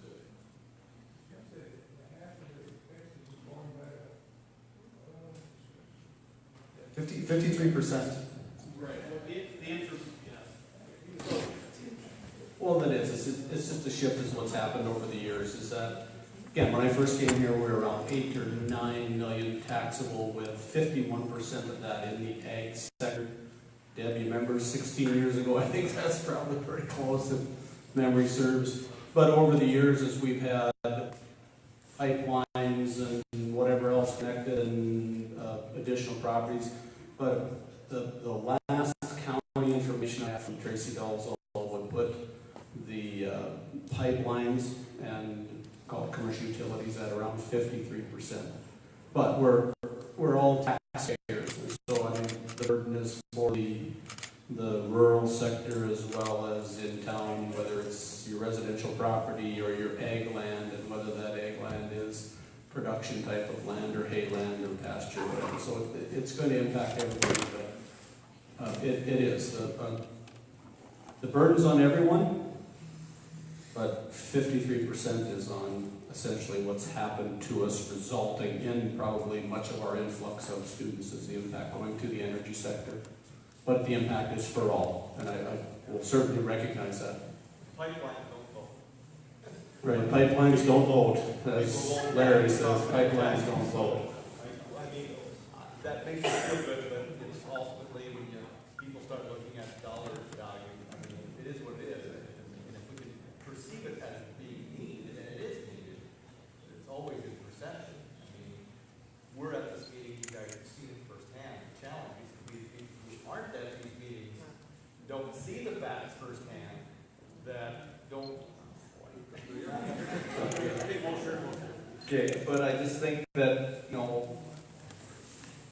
we all, getting and selling it to the public is always a challenge. I mean, it's, but I think it's our job here to go out and keep the conversation going with the community and hopefully giving factual information. It seems like bad news spreads faster than good news, but hopefully this is a good news thing. Just a couple comments that I've heard in terms of elementary versus the high school. When we met with a joint meet with the Watford City, we met with 3 other administrative board members from Richardson, Mont Regent, and Watford City. One of the comments, the Watford City, when they first started their massive growth, they were on the elementary track as we were. But as they had the discussion, it made more sense to build a high school. And another comment I heard, this is just one taxpayer from the Dickinson School District, but he's a little upset because they're going, they built a new middle school, and that was already at capacity, and now they're going to have to go to the taxpayers to build a new high school. And he said, why don't we just build a massive high school and junior high combination, and then we could have just done it in one swipe. And so the challenge gets to be is how do you balance, there's a lot of crystal balling. And I think my biggest fear is if you let's say we do the $40 million bond and we build this school and then we get additional growth and 10 years down the road we're already at capacity but we still have a bond, but we'd have some more borrowing capacity because we paid some debt down, correct? Is that right? But it gets to be more challenging to pass the bond issues on the second time around, I would think. But this is not an easy decision to make, and the pie gets a little more complex. But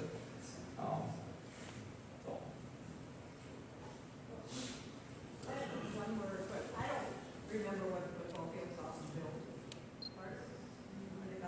So I can share. With everything now, with from post-tension concrete track system, all that, and plus the concession area and redo on the grandstands, right at $2 million. Yep. Well, I was just wondering if we can't find land that isn't going to cost us $6 million to get infrastructure to, we might be better off building a football field if it costs the same amount to put our building in. Understand, yeah. You know, because if you're going to pay that, if you're going to pay the same amount, you can move your football field out of town on a lot less acreage. I thought that, but I was scared too.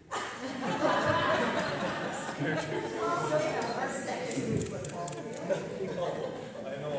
To jackhammer a brand new track, that would really. I'm glad you brought it. What percentage of that football field was donated? That's like holding a bunny rabbit with a gun. So with the overall cost, they have $2 million. Yeah. 1/4, just slightly less than 25%. 1/4 was donated? Yes, sir. Yep. But you're still gonna have land problems, you're still gonna have parking issues. You're still not fixing a problem. Right, and that's what I'm still trying to get my head wrapped around some of this, but the bottom line is our traffic and vehicular movement on this site, even with the plans, is still going to be constrained. And I don't know that they even address, well, other than showing where parking is going to be, if this remains elementary in that build, I don't, maybe you touched on it, and maybe I wasn't paying attention, but then the playground needs to find a new home as well. And then of course the real estate for a new playground would essentially be behind the school. So if you don't have some redesign and modification of this structure, we entertained that a few years ago when we were working jointly with the city on the aquatic center. And we even entertained the idea of flip-flopping or trading, but the aquatic center on the corner, essentially where the playground and marquee currently are, or putting the aquatic center there and then putting the playground essentially where the aquatic center is, or further to the west behind the school. But when you look at getting little kids and where our current access, the entrances are, getting kids out to that chunk of real estate, you also have some additional downtime or more limited recess time, even though it's a couple hundred yards, rounding them all up and taking them out behind to the north of the school, bringing them in. So bottom line, we have just a whole lot of constraints, and we are confined or pretty much landlocked on this facility. So we really have to be some good dreamers and come up with some great plans to make this thing work and make the traffic pattern work as well. Absolutely. What are the bare bones renovations necessary to make this a new elementary? Let's just say we spend focus on building the high school and junior high, getting that built, and just say absolute bare bones, what would we need to do here to make this fun?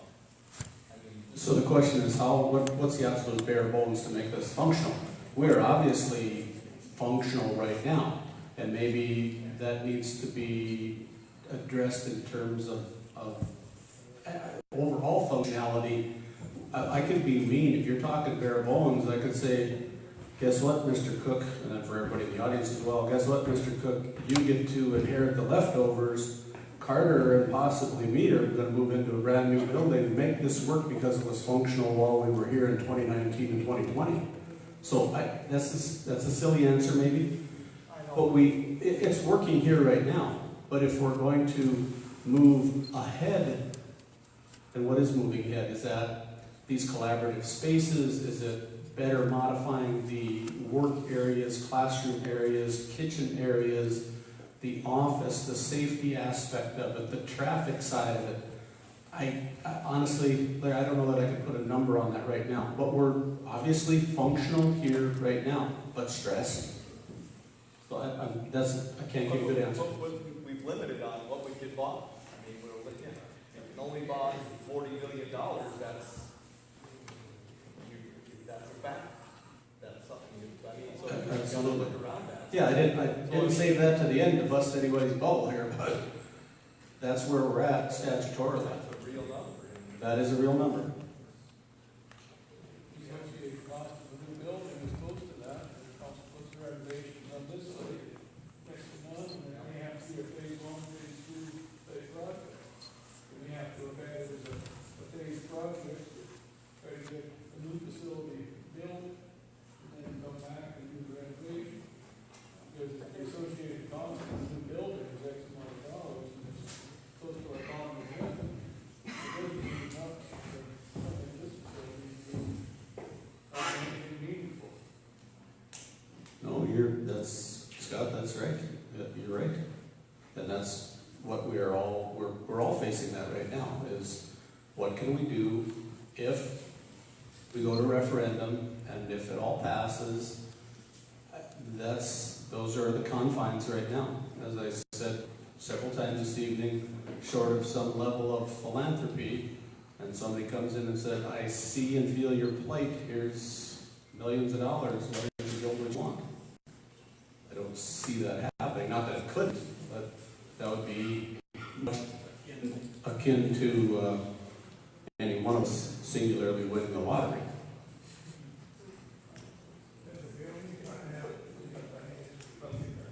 Sure. So that's, and Ross, when he talked, and I know you addressed land acquisition earlier, the question was, do we have any money in building fund for land? And that answer is yes.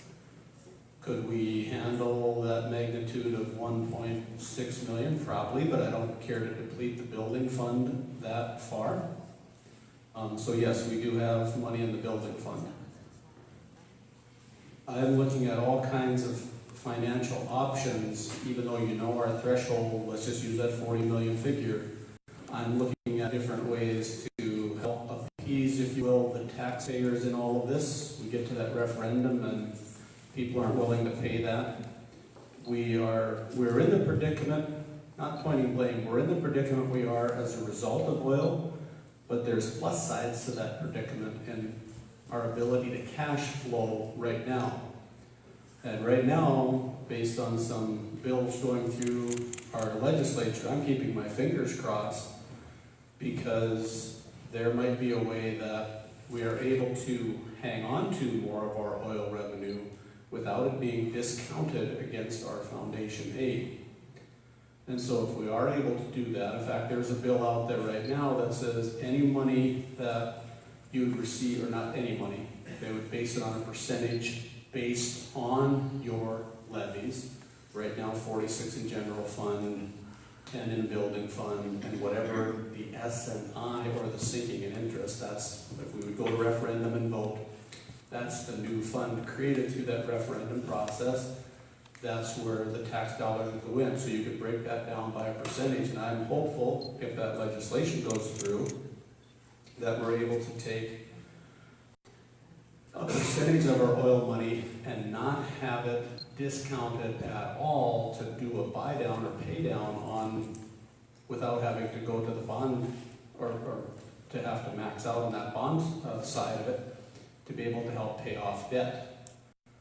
But there's a whole lot of school districts, and not only there, but our legislators that look at that and say, Well, it is a local responsibility to build those schools, and if you take that money, schools to do that, to buy down debt, and we're not imputing, it was a word we still use, but improperly, or to discount that against foundation aid, they're saying then it's going to have an impact on every school in the state, because now the state is going to be obligated to take some of those funds it was relying on for all the schools in the state, and now they're funneling them into Killdeer or whatever districts may be allowed. And there's, in the 19 oil and gas producing counties in the state of North Dakota, there's a number of schools that have built or are going to build.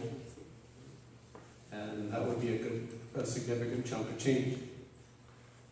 So with this meeting, we're going to have more meetings coming up, and I know we've got a lot of information that came up. So what is our next step? So we are going to be doing a survey. You've given us the preliminaries. We've got the ideas. Gary's been talking about this. So as the meetings, in truthfulness, this is getting a little long. So what can you say to people here? So this is our next step. Go out and do what's our next step so we can. Yeah. So we need to start with the survey and start getting that put together. And that's going to start February, but we are going to need to meet probably again early to mid-February, probably mid-February, looking realistically. And it sounds like what we've heard is we need to refine what a $40 million high school option looks like. So I would say that would be our marching orders is... And I would say to answer your question, we'll take a look at what we might do in this school to get it to elementary and try and create priorities. And then, depending on how the $40 million comes in, we might be able to take some work in this area. Or and at least have a phased plan, so you can say, okay, the next 5 things we're going to do when the funds become available. Yeah.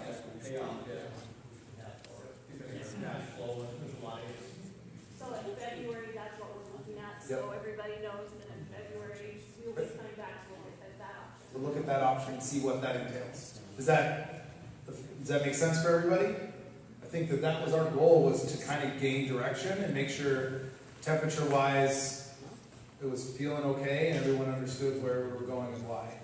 So we'll distill that and bring that back for more details.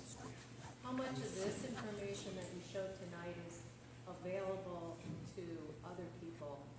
Is it on a website? It's not yet, because this is still the program. Once it gets locked in, will go up, and everyone will be able to see that. The plans will go up. Right now, even these drawings are not valid anymore because we've actually already made changes to them. So we try not to share anything that isn't, feasible or anything that we put out. Last thing we want is everyone to go, leave here and say, oh, they're building a $70 million high school. It's like, that's not, it's not the plan. You couldn't do that, but we have to kind of go through the process. So that's why it's not up yet, but it will soon. Potentially even after, we can come back in 2 or 3 weeks and that you guys can say, looks good, and then it'll go public. It could be as early as that soon. And that survey, depending on how that comes back to us, that survey is kind of kick off public education. And assuming it comes back in a positive light, we would then really do a major blast of, okay, here's where we're going, leading up to the bond issue. If it comes back not so favorably, we're going to have to reassess why not, what went wrong, and what did we miss, kind of go back and retrace the steps. And that's kind of why we're kind of saying we don't want to get too many ideas out there. Everyone kind of starts voting on their own idea, even though it's not an option. Just try to control that a little bit. Perfect. Thank you guys very much for your time. Really appreciate it. Yeah. Thank you all.